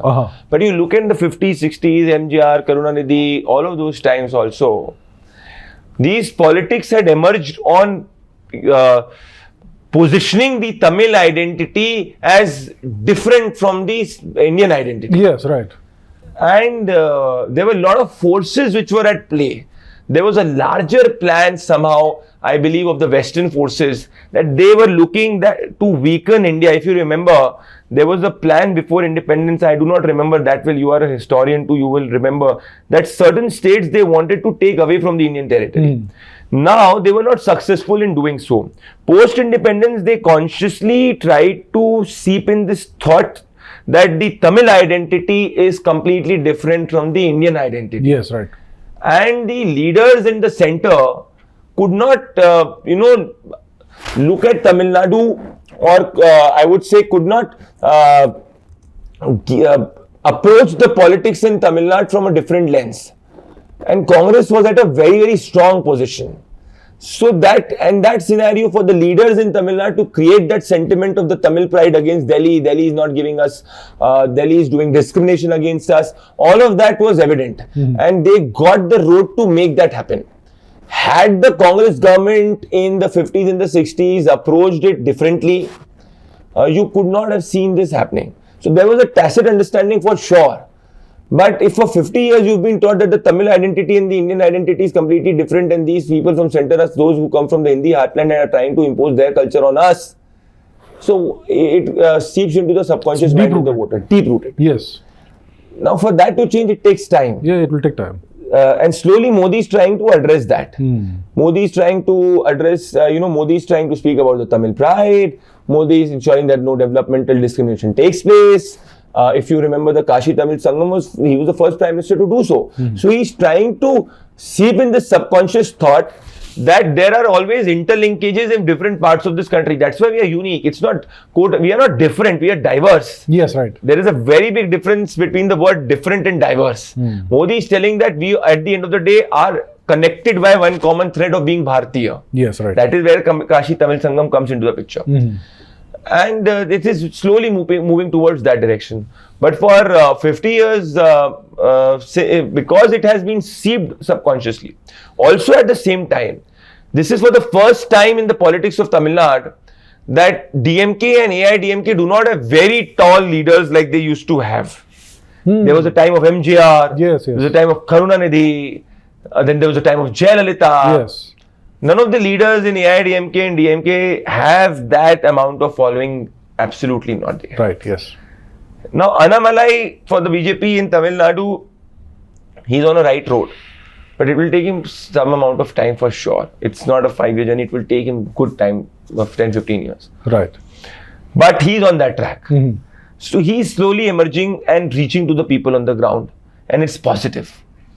So it is, again, I say, politics is always about circumstances and situations.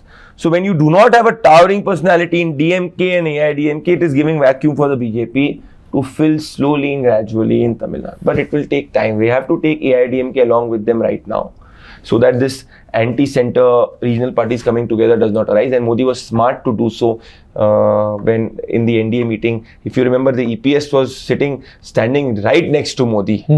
So Modi was very smart. He knew that he needs him. And this is what needed. Otherwise, DMK would have spread a Tamil versus center narrative. Now they cannot do so because AIDMK also is a Tamil party at the end of the day. So now, because there is no Jayalalitha, there is no Karunanidhi, there is no MGR, so there is a big vacuum in Tamil Nadu politics, and the BJP can fill it in years to come. But right now they have to do so with AIDMK. And as of right now also, DMK is in a strong position in Tamil Nadu.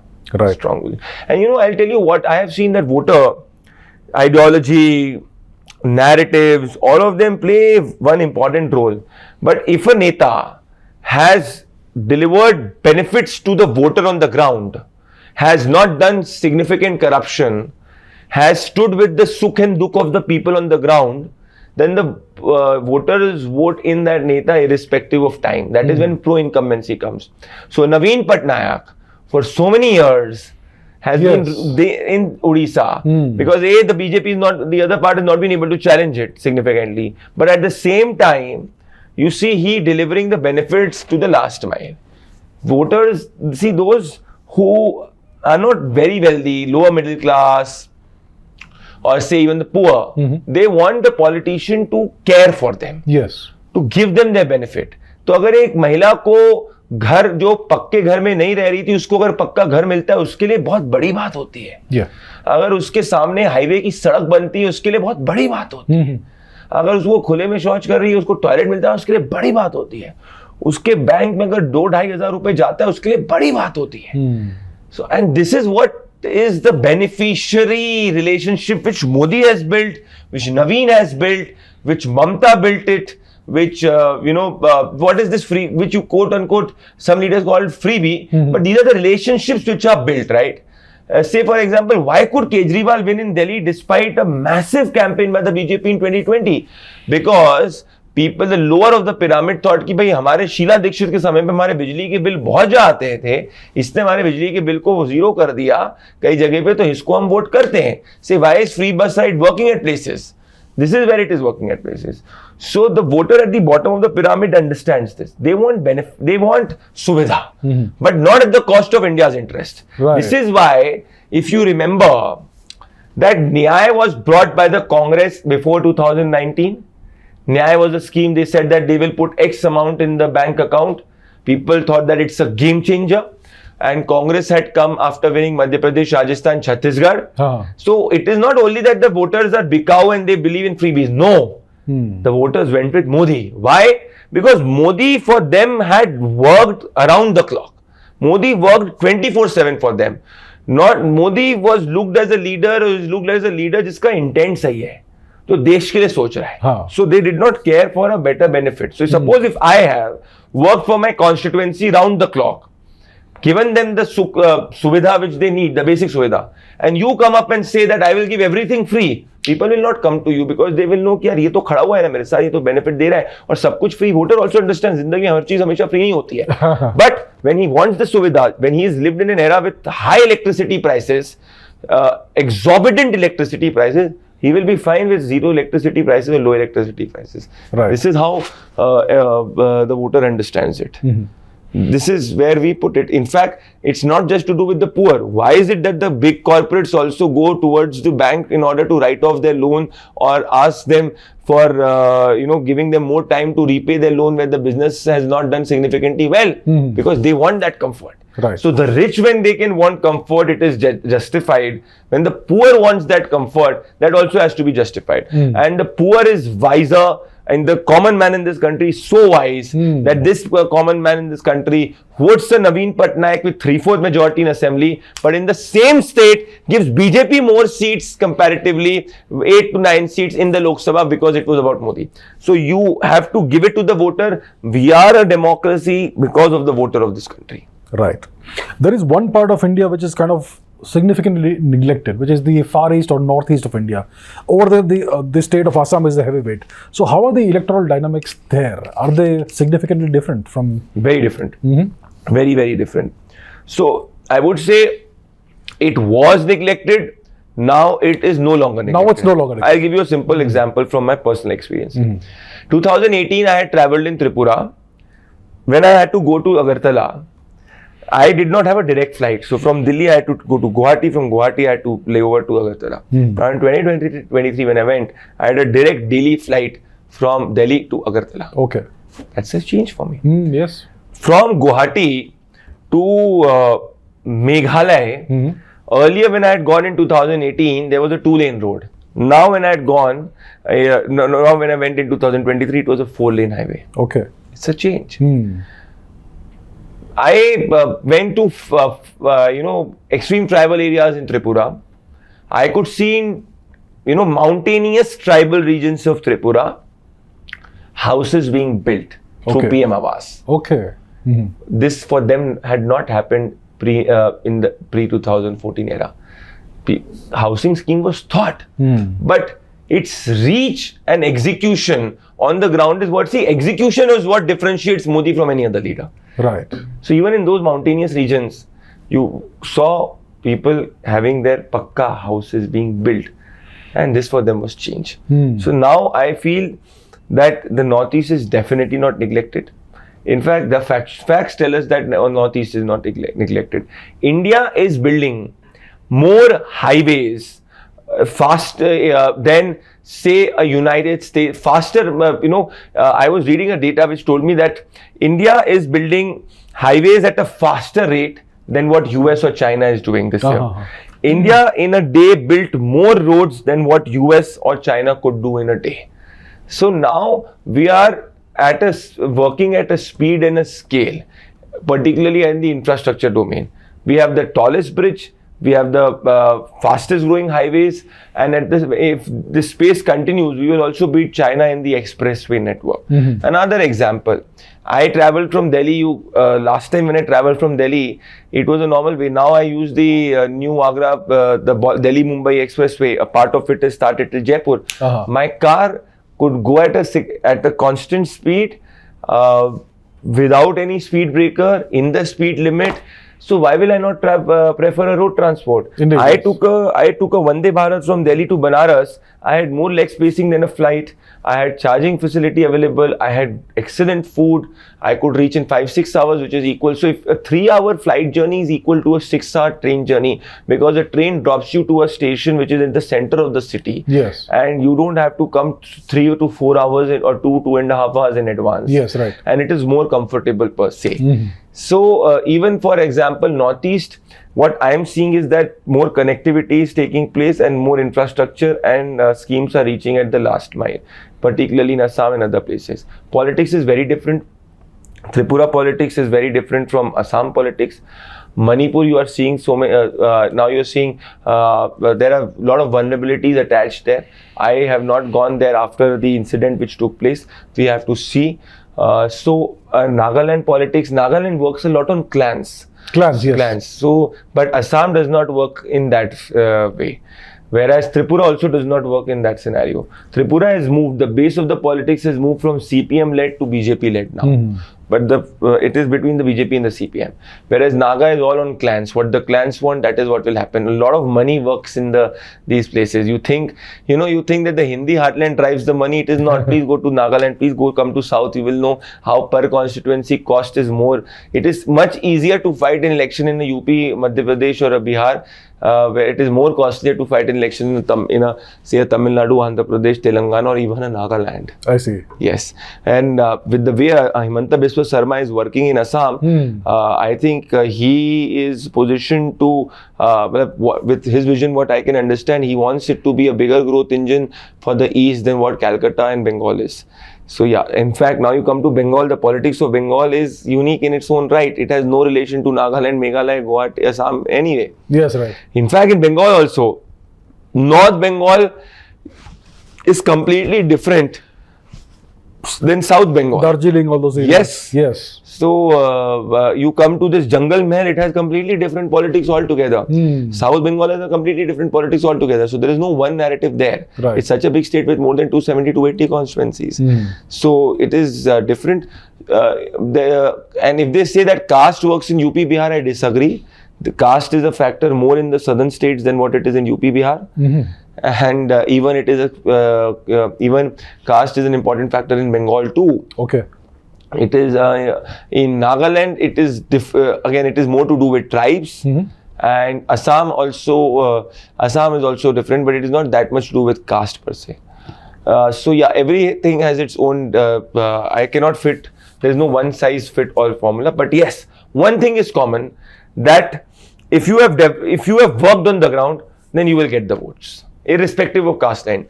Modi in UP got votes from Mayawati's core voters, Jata SCs. Okay. Modi could do that because Modi had provided benefits irrespective of caste and religious lines. So all of them voted for Modi. Majority of them voted for Modi. That is why the vote transfer exactly could not take place between a Sappa and a BSP. It was as simple. Right. So this country is beautiful. It is very challenging. And I'll tell you another part. Had only money been a factor in elections, then the richest man of the country would have been the Prime Minister of India. Why is it that? Why has that never happened? Why?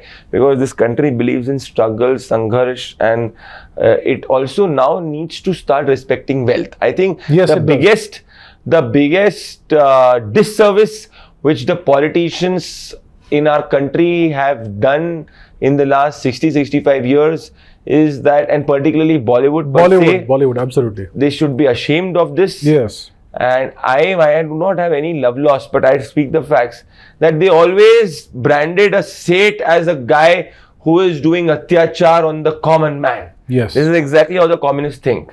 The communist will want to travel in a business class, have the best wine, live in the 5-star hotel, and talk about party. Absolutely. But never experience party. That is what a communist is. Yes. Whereas a wealthy man who is grounded will create jobs. Absolutely, yes. Creation of jobs which will ensure that wealth distribution takes place, and this is how prosperity will grow. Yes. A communist will always want that wealth is concentrated in few hands, yes, and so that maximum remain poor and his politics keep on going forward. So, whereas a wealthy man or a non-communist will always want wealth distributed. I am completely against crony capitalism and monopolies driving, but I am a man who believes in wealth becoming a habit of the country. Yes, I agree. You should be proud to earn money. You should be proud to be rich. Modi for sure has the entrepreneurial spirit of this country. I believe that energy has now gone to every last mile of the country. Mm-hmm. That is why you have more startups than the Chinese. That is why you are creating faster startups than the Chinese. And you travel to every part of the country, you will see innovation. जिसको आप जुगाड़ बोलते हो, it is innovation. It is better way of doing something. But you need to now get ideas. I want to look at a country, at an India where India gets more Fortune 500 companies than the Chinese get. That's right, yeah. In that scenario, then you will have eventually challenges of regulators being very, very dispassionate and proper. So those are challenges which come. So there is the answer is not, India is no longer, India they say is a mixed economy. They say it's not completely pro-market, it's not completely anti-market. But at the core of it is that all of us should admit, sitting on a table, that let's create wealth. Let's be rich, and let people who are rich, let's support them. Mm-hmm. That is how it should be there. The Indian families should also inculcate this habit in their next generation कि भैया risk लो, fail हो गए तो फिर succeed हो. जितने ज़्यादा लोग अपनी कंपनियां बनाएंगे, जितने ज़्यादा entrepreneurs देश में होंगे, उतने ज्यादा देश आगे जाएगा. Absolutely. सर्विस क्लास ही सिर्फ किसी देश को आगे नहीं ले जा सकती. चाइना में चाइनीज ने ज्यादा कंपनीज क्रिएट करी और अब वो जाके वर्ल्ड अफेयर्स को इम्पैक्ट कर रहे हैं क्योंकि उन्हें वेल्थ के बबल पे बैठे हैं. हिंदुस्तान 70-60 साल तक, देखिए हम लोग जो है, मेरा ये मानना है कि जब तक हम वेल्थ क्रिएटिंग सोसाइटी नहीं बनेंगे, हम सुपर पावर नहीं हो सकते. और अब वो हम उस दिशा की तरफ जाते हुए दिख रहे हैं. 2047 if we have to ensure that a per capita income of India is more than what is of China or the others. We are definitely growing in the right direction for sure. So that has been the biggest disservice in the last 70 years, and now it is changing for sure. Now I believe it is changing. So what I look at it is, Chavda, that if you don't have money in your pocket, the government should take care of your education, health, and ensuring that you have the basic necessities in order to achieve your dreams. And if you have the idea, the system should provide that enough capital to take the risk. Yes. Risk capital still in this country is very low compared to what it is in mature markets. Yes, right. That is where I think we need to work. As we are moving, we are maturing. It will take time, but it will happen. It will happen. So, Prime Minister Modi has announced that he will be running for a third term. Yes. Eventually, somebody else will have to replace him as the BJP top leader. Who do you think it will be? You want me to? See, politics depends a lot on circumstances. It all depends whether the next Prime Minister is elected or selected. Now, I know as much as you know. My political understanding tells me that when Prime Minister Narendra Modi comes back in 2024, if these current circumstances continue, there are two theories. There is one theory which says that he will retire in 2026 and pass the baton to somebody else. Yeah, that's one. That is one. The other is saying that no, he will go forward till 2029, and then he will give the baton to somebody else. I honestly don't know, and I honestly feel that this is a very premature discussion right now. Because it all depends on what are the circumstances in the polity in 2026. This is for sure that 2024 third term is there, and if PM Modi comes back with third term, he would like to break Jawaharlal Nehru's record of being the longest serving Prime Minister, which was 17 years. Okay. So I believe that he will definitely cross that for sure. After that, what does the Sangh want? What do the people want? Is the opposition stronger at that time? Is there a need for somebody from the states to come in? With you never know. We might talk about Home Minister Amit Shah can be the next Prime Minister. We might talk Chief Minister Yogi Adityanath can be next Prime Minister. We can talk Maharashtra Deputy CM can be a person who can be a Prime Minister. We can talk Himanta Biswa Sarma can be a Prime Minister. We can talk from the opposition people. My opposition people will talk Rahul Gandhi can be Prime Minister. AAP will talk Kejriwal can be the Prime Minister. All of this at this moment is a very premature discussion because it all depends on what is the circumstances at that time. And if it is the BJP side you're talking about, a very big role will be played by the Sangh and what does Modi want at that time. Right. My reading is that,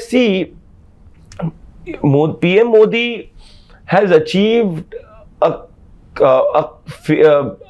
relationship, not a relationship, a positioning in the mind of the Indian voter, that not of a politician, but somebody who is more than a politician, who is a spiritual, moralistic, political statesman, which has taken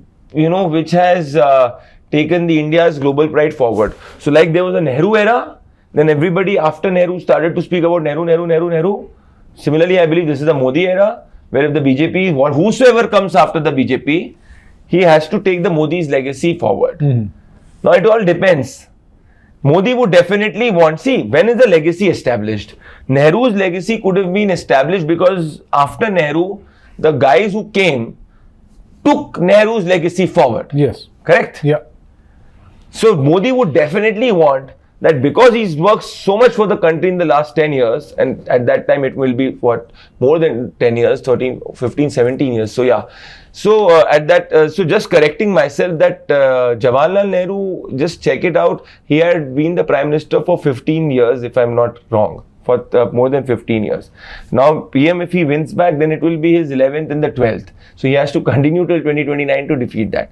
That I don't know whether it will happen or not, because he will be at that time, I think he's now 70, he will be turning 73 now. So he will be 74 in 2024.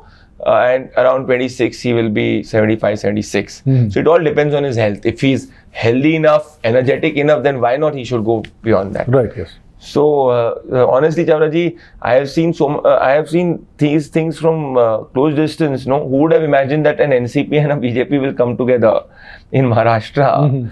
Right? Who would have imagined? Who would have imagined that Eknath Shinde would leave Uddhav Thackeray and join hands with the BJP? So in politics, you can't answer these questions right now.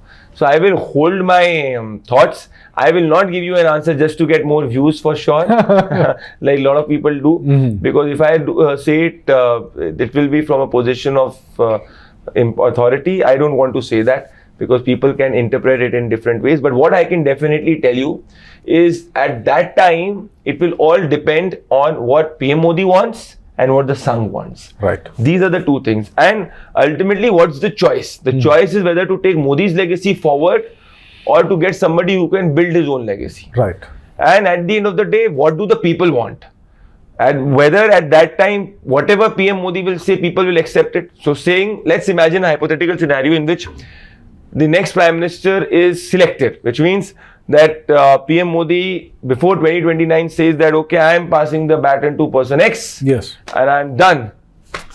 Whether that happens and whether people will accept that, or PM Modi says before 2029 the sentiment is such that somebody else is, declared as the prime ministerial face from the BJP side and from the other side, opposition side. Or if the scenario is such that the BJP's and the sentiment for the BJP as strong it is right now, it is not, and people want a leader from the opposition to prop up, then these discussions do not arise. Yes, right. That will be the worst case scenario for the BJP, because Modi's legacy can only be taken forward when the person who comes after Modi talks about Modi's legacy. That's right. That is very, very important for his legacy to be established. This is how I look at it. Right. So there is no one fit answers for sure. But if you ask leaders in the BJP who are doing well, Home Minister Amit Shah, Chief Minister Yogi Adityanath, Devendra Fadnavis, Himanta Biswa Sarma, these are very strong leaders which are there. You have good leaders in the union cabinet also, which are there for sure. Right. They are charismatic leaders, they are leaders who defeated Rahul Gandhi in Amethi, sure. So, but it all depends on what at the end of the day the BJP's workers want and the people want. Right. Or maybe some wild card entry comes which none of us know. You have seen that happening in the past. And there are a lot of stories which I can tell you off the record of how many chief ministers were chosen in the Congress era. So it all depends, as I said, two factors: what Modi wants at that time, what Sangh wants, and what do the people, how much do the people accept that? Right. How much do the people accept that? One thing which has happened for Congress, and Rahul Gandhi is that in the last 6 months, the BJP has not been able to call him a pappu.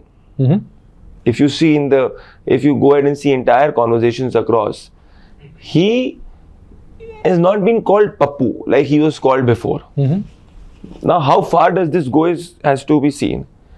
And I do believe that, if in the India Alliance, are they looking at projecting Kharge as the prime ministerial candidate? That has to be seen. So if that happens, they can build a narrative of, they can build some narrative going. So before talking about who after Modi, we have to see what happens in 2024, because this is the last battle of survival for the opposition parties. That's right, yeah. Because I do believe they will also do the seat sharing and stuff.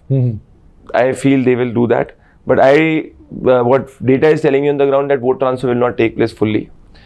And people are subconsciously with Modi right now. So interesting times for Indian politics after 2024. Very, very interesting times. So what's the impact and relevance of social media in electoral politics? It creates perception, but it is not something which decides who's the prime minister, who's not. Okay. It definitely creates perception. It is more important than the mainstream media right now. It is. I ask you, you go to a mainstream channel. If you do not get your Twitter link or a Coup link or a Facebook link, you will not be incentivized to go. Yeah. There has not been a single narrative which has worked on social media which has not been picked by the mainstream media. So social media today drives conversations, drives narrative, and today in this country there are 80 crore WhatsApps. There are India is watching more videos than any other country in the world. And your family groups have politics, your WhatsApp groups have politics, everywhere there is politics. It's content. Yes. So, yes, social media has a very important role. But just because if you are popular on social media does not mean that you will get votes. At the end of the day, the politics is at its base क्या है कि polling booth पे people have to, आपका worker polling booth पे रहना चाहिए. Booth पे आपका कार्यकर्ता मोटिवेटेड रहना चाहिए. जो घर बूथ उस पोलिंग बूथ में जो वोटर्स हैं वो आपको वोट करने चाहिए. Just because social media provides you an effective way of reaching to your voter. But I'll give you an example. Suppose that if you every day do a video, let's say, and it is reaching the constituency where you are living in. But if you have not gone to their house to campaign, I can give this to you in writing in blank paper, they will not vote for you. Okay. Because people want who is an elected representative, who is available to them, who stands for them, right? You can't. If you and me are right now talking, You and me could have even easily done a Zoom conversation. Yeah. But there is a huge difference between a podcast in person and a podcast in Zoom. Absolutely. Similarly is the impact of social media. Right. It helps you reach more people, but it is not the substitute for your on-ground campaigning. It is not your substitute. Big rallies can be substituted by small chopals, for sure. But your ground campaigning cannot be substituted by your social media campaigning. Your social media campaigning can become a complementary catalyst to your ground campaigning. It helps you reach more people. Right. So even if today, see, earlier the information was controlled by the mainstream. Today, nobody can control information. Now you are living in an era where you are getting packets of information from everywhere. Yes. Which video can go viral, you never know. Today, a politician is also making video. His team is also making a video. He's putting it on the social media. It's not that the mainstream channels or anybody in the press have a monopoly. Nobody has a monopoly in the narrative today. Yes. So ultimately, at the end of the day, the best narrative survives. This is the most democratic time for the country. It is. Because earlier, if you see, Chavda ji, that information was controlled. Data was not cheap. And people used to wait to watch people on television. I'm telling you as a TV guy. People, even if I'm on TV, I have to ensure that my clip is circulated on social media, reaches people on social media, because that gives me instant gratification, right? So similarly for a politician, why is it that for the politician, the social media budgets are increasing and the advertisement spent on TV? You think that if a neta will give advertisement on TV, people will vote? No. You have to do the basics. It's all about doing the basics. It's purely about doing the basics. So my answer is, it is a very important tool for your political campaigning, for reaching out to your voter, but it is not a substitute for the basics of the election, which is getting your people to vote and ensuring that your votes are more than the opponents. Right. Politics at the end of the day is that you should get more votes than what your opponent has got. It's simple, to put it very simply. That's what it is. And every leader who has risen from the ground, politics does not happen sitting in India International and Habitat Center. That is also, मेरे को किसी बड़े नेता ने बोला था, देखो 3 तरीके के नेता होते हैं. एक जिनके कार्ड पे लिखा होता है पार्टी का नाम, दूसरे जिनको जनता नहीं जानती, जो सिर्फ संगठन की पोजीशन से होते हैं, और तीसरे जो भले पावर में रहे नहीं रहे तब भी जनता के बीच में रहते हैं, मतलब चले तो जनता का काम करें. You've seen mass leaders like that. Modi is a mass leader. Yes. Modi is now beyond, he's a statesman. Say Bala Sahib Thackeray was a leader, was a mass leader. So there are different categories of politicians. You have to choose who you are and who you have to be. And again, who you intend to be. So to answer, I know when I start speaking about politics, I go on and on. But to cut it short, what I can tell you is that it is effective way to reach to the people, but it's not a substitute to your on-ground campaign. But you cannot run a campaign without social media also. Right. So if your social media strategy is flat, you can screw up your entire election. One wrong statement on social media can change the entire election. I'll give you an example. Madhya Pradesh Chief Minister last time had given a statement that koi Michael Lal reservation ko nahi hata sakta in 2018. That entire statement changed the entire course of the election. The BJP could end up getting less seats than Congress despite getting a more vote share in 2018. I see. So right now you are being filmed every time. There is a phone camera on you every time. Every statement of yours is watched. What you do is watched and it is put on the social media. It can be put by anybody and everybody. Everybody is a journalist today or a content creator. Yes, right. In fact, you as a content creator today are more impactful than 99% of the journalists today. Because you are reaching to more people. So yes, social media is very, very, very important. But politicians who think that it is important for them to substitute the basics of the campaigning, they completely miss out. Right. Completely miss out. It has in fact increased the cost of a campaign. Earlier, what was election?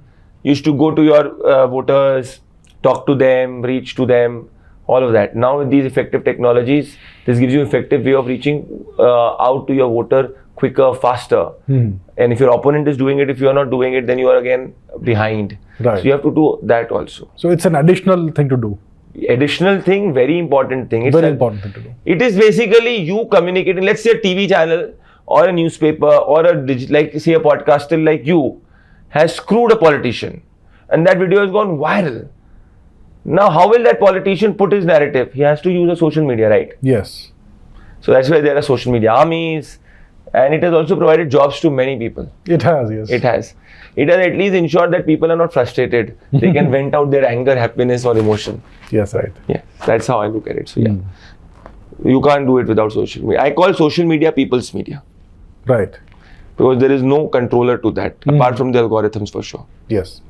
So you have this tremendous amount of knowledge about politics, about electoral politics, all that. Thank you so much for saying that. At least my wife will accept that I have some knowledge. So how did you gain all this? What's your journey been like? See, my vision and my intent always has been, Chavda ji, that I love when my work is connected to the people. So if you tell me, I love, voicing my opinion, and I really feel very, very happy when a man on the ground or a woman on the ground comes to me and says that you have been my voice. I love that. I really love that. When I started Jan Ki Baat, then Jan Ki Baat and Republic partnered. It was a tremendous partnership with Arnab, and we reached places. With the Indian News also, it was a tremendous work. And across, Jan Ki Baat has given me an opportunity to reach to the people. My journey, even when I was in my college, see, I have grown up watching my dad getting a President Gallantry Medal in police force. Okay. Serving in the interiors of Madhya Pradesh, living months away from the family with no light at that time in the 70s and the 80s and the 90s. I've seen that. I've seen my mother, running an NGO for thalassemia patients and ensuring that, thalassemia is ultimately a blood disorder, curing poor patients. So I have grown up in a family which has done a lot for the people. And my dad, when I was in college, I believe, in 13, gifted me a Gita. And that was the best gift that he had ever given me. And my mother is a very prolific writer. And their teachings have had a huge impact on my life. So for me, whether it is wealth, whether it is media or psephology, at the end of the day, it is a way of connecting with the people. And I want my life either to, be dedicated to being the voice of the people or do something for the people of the country. Because we get life once, and we need to have a higher goal. And because I could not be a soldier, so at least you say if you can't die for the country, live for the country. Yes. So I believe in that. So I'm not a 9-to-5 guy, and I'm not a guy. If there is no higher ideal, I will not be there. Which means that I know that suppose if I'm talking to you in this podcast, I know it is reaching to multiple people, and if 1% of that can also be influenced, my job is done. So I have huge respect for the politicians, who take out so much pain to do a lot of work for the country. I also have huge respect for those who've become the voice of the country. And I've been lucky enough to also, get a lot of love from the people of the country. So my journey always, Chavda ji, when I was in engineering, I graduated from MIT Manipal Electronics. I was a topper. At that time also, topping in the college did not give me that so much happiness as was winning a debate at that time. I remember winning in 2014 the Young Leader Award.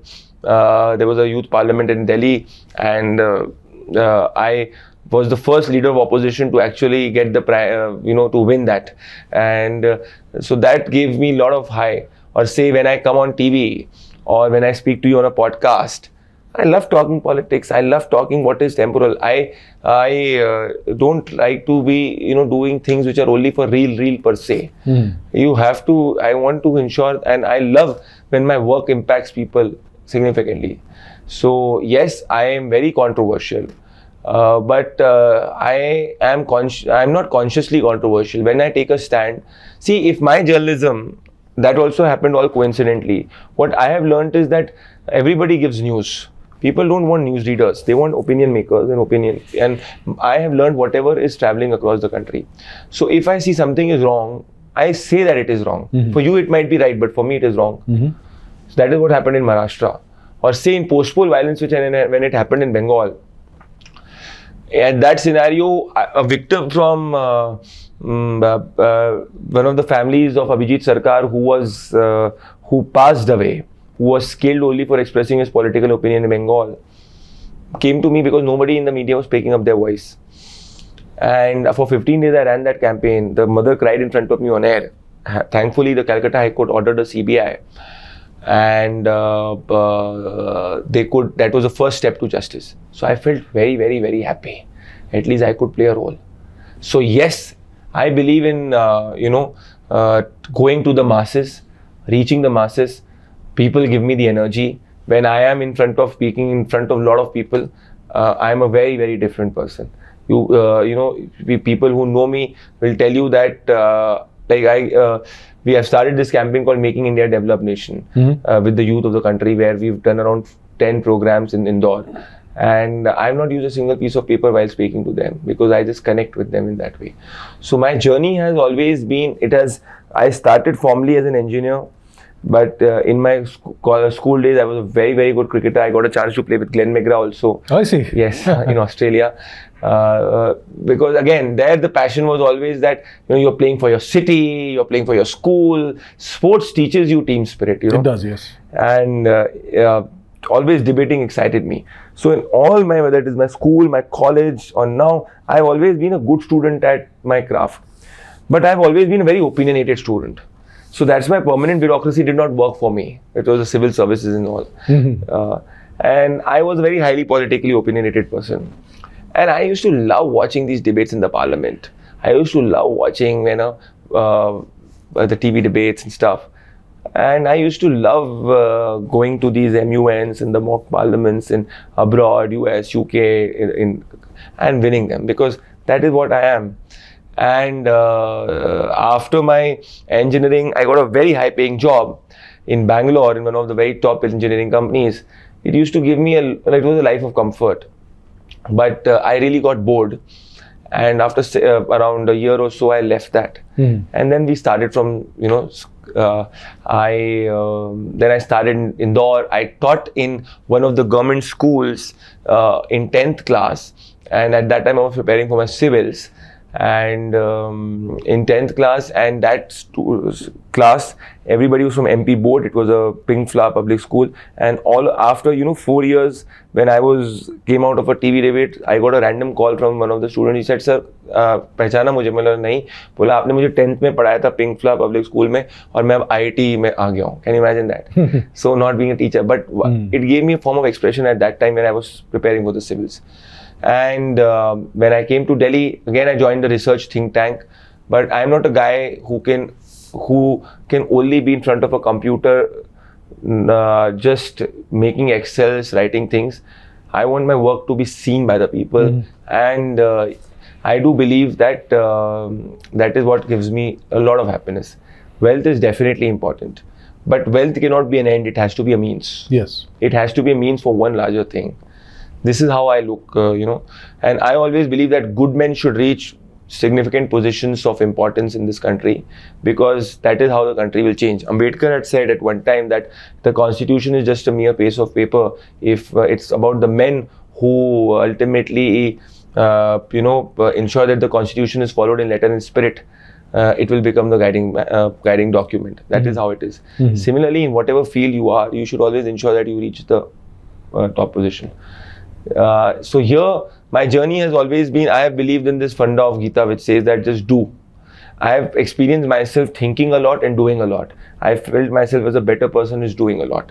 And whatever, you can't plan life. You can only experience life. You can think that you have this dream, you have this aspiration and all. But what you have in front of you is only that present moment. And our rishis and saints always used to be very happy and always used to teach that your consciousness present moment में और awareness अगर present moment में है, तो आप अच्छा कर सकते हो. Yeah. And I have gone through a lot of ups and downs in my life. I have been, at the peak of my, reaching out to the people through TV. I have been off air, and then I have come on air, then off air. But at every time has given me, I have seen that whenever I am down, I have come 10 times stronger after that. So my journey's rule or motto has been that 10 years down the line, people should say that, yeah, this guy has done significantly well for the country in whatever he has done. Yes, so I feel happy when what I speak on TV or when I speak to you or on my podcast, people say, you are standing for us, whosoever people. I cannot stand, you will stand for some will be happy, some will not be happy. Yeah. When I predict an election, I feel happy because, I know that it's such a challenging affair. So, उसको जब करके आप करते हो तो लोगों को लगता है इसमें दम है politically, तो I love that. When I know that what political narrative I'm saying, somebody can follow it, I like that. And yes, I do have huge respect for politicians who are in positions of responsibility and are doing significantly well. And I do not believe in neutrality. I believe in taking a political opinion because I believe that only political opinion or if you take an opinion, which means you believe in something. If you believe in something, then only you can do something. That's right. Irrespective of any political thought you have, whether it is left or a right or a BJP or a Congress or an AAP. That's how I look at it. So yes, Fred, at core, I am a student of public policy, economics, engineering, theatre. But at the heart, but my journey has been in media and psephology and related to politics. What's next? What's long term?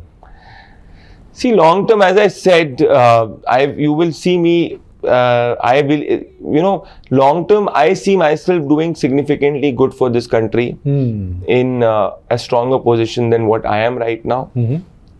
Either reaching to 100 crore Indians, 120 crore Indians, or being at a place of responsibility which gives me, or being at a place where my voice from a position of responsibility and authority impacts the life of the people, and I can do significantly well for the people. I don't want to sit on the side when the storm is in the middle. I love to be in the storm, and I love to face the storm, and I love to be in the thick of the things. So this is who I am. So I will not comment and say, "Yaar, ye kharab ho raha hai." I will only comment and say when my commentary can change that. Yeah. So that is how I am. Either I will change it or I will ensure my commentary changes it. There cannot be two ways about it. Either what you speak, it is of so much importance that it changes it, right? Or you change it. These are only two things. Either you be for somebody or against somebody. You are for something or against something. This is how I look at it. So this is where I can see myself. I can see myself, God has been very kind, because when I came to Delhi in 2016, I would never have imagined at that time, in just a matter of 7 years, I came when I was 23, 24, in just a in a span of 7 to 8 years, but I worked a lot. I have done video editing on my own. I have done script writing on my own. I have done selfie interviews on my own. I have traveled in public transports. I come from a good family, but I have done because I have always been taught कि खुद जो करना है करना है, and my family has been a great support. I have done all of that on my own. I have seen times when my company was on the verge of closing. I have not raised a single rupee of debt, and still made me able to make Jan Ki Baat a good psephological brand. I have been very fortunate to work, at such a time of my career with Arnab at that time, because it was a very good bonding. And growing so well in that significantly, I could never have imagined to become a news director at such a young age at that time. So at the core of all of it, I always ensured honesty is there. So I don't have layers. What I feel it is correct is correct. What is I feel wrong is wrong. I could never have imagined that my political opinion or my election analysis will be appreciated by those who've been in politics for 40-45 years. I've got calls. I am very happy that not happy but satisfied when the way I look at things, and those who've been at the helm of affairs, that opinion is respected, and that when I can relate to all of that, when I can guess what a politician can do next. So it makes, I am a guy who does not believe to only criticize power. I criticize power when I feel it is wrong, then I will definitely do so. provided my voice reaches those people. Yeah. Right. So that's how I look at it. And through you, I want to appeal to the people of this country that जो भी करो उसमें बड़ा करो और global level का करो. This is what I can say. So what next? Right now, next is the 2024 election. Absolutely, yes. There's nothing except that, beyond that, and apart from that. People say in journalism that we do news and all, right? At the core of it always has to be people. You have to stand for the people. If you just read the news, and I am of this completely convinced, Chavda ji, that formal education only or only structured thinking cannot create magic. Magic is always raw. Magic is never planned. You have started a podcast that reaches millions of people. You are impacting millions of minds. Why? Because you are innovative, right? I don't come from a quote-unquote official. What people say journalism is, if you only do what people are telling is correct to be done, it will never reach people. Yeah. It will never reach masses. Disruption is always first laughed at, then it is followed, and then it becomes a norm. Yes, right. It's as simple as that. You are only answerable to your heart, and you should know your heart and mind is in sync. But the toughest time, the toughest challenge, if you see in all of this for me, or generally for which I have seen for people, is patience. Patience. Yeah. I am a bit impatient. You should be impatient. Why should you not be? यार अगर ISRO impatient नहीं होता तो क्या चंद्रयान 2 के बाद में चंद्रयान 3 इतना सक्सेसफुल कर पाता? Impatience होना चाहिए, मेरा मानना ये. सो बैलेंस आदमी को सोचना, impatience भूख होनी चाहिए. अगर आप में भूख ही नहीं है तो आप क्या कर लोगे यार? अगर आप खुश मतलब आनंद में होना चाहिए आदमी को, पर भूख होनी चाहिए. There is a difference between expectation and भूख होना चाहिए. Ambition, desire. Yeah, to do something. Achieve not to become, but to do. When you do, then you become. You never know. You and me are sitting today. Tomorrow you might be at some X position, Y position, and we might be sitting in a different way. Yeah, right. But both of us are doing something, no? Yes. Am I the best version of? Am I doing the best? Maybe no. I believe that is just 1% of my potential. Are you happy with what you're doing? Maybe yes, you might, but you have 100 times of that potential. All of us should not be satisfied. Yes, absolutely. And I believe that ultimately teams win. And there is nothing called as, multiple leadership. Leader is always one, and the team is, a leader has to create more leaders. Absolutely. यार गांगुली अगर सहवाग को opening batting नहीं कराता तो क्या सहवाग होता? नहीं होता. अगर गांगुली धोनी को 1 डाउन नहीं उतारता तो क्या धोनी वो 180 बनाता श्रीलंका के अगेंस्ट? अगर उसको टेल एंडर 11वें नंबर पे 10वें नंबर पे उतारा, उसका टैलेंट आता? नहीं आता. तो हर कोई एक गुरु और मेंटर तो जिंदगी में चाहिए होता है, लीडर चाहिए होता है. उसका टैलेंट ईश्वर की कृपा है, कौन आगे लेके जाएगा ये है. So my journey is like that. It is not been linear की ऐसे करके, it has always been this. But in core of this, I would just say that only you come to yourself. आप लोगों से expect करोगे तो इतना नहीं, खुद से एक्सपेक्ट करो तो चीज़ें कब किसकी ज़िंदगी बदल जाए वो है. बट मैं लाइफ में एक मोटो पे काम करता हूँ कि अगर तुम्हारी ज़िंदगी में अंधेरा है तो एक दिया जला लो, क्योंकि सनशाइन तो कल आएगी.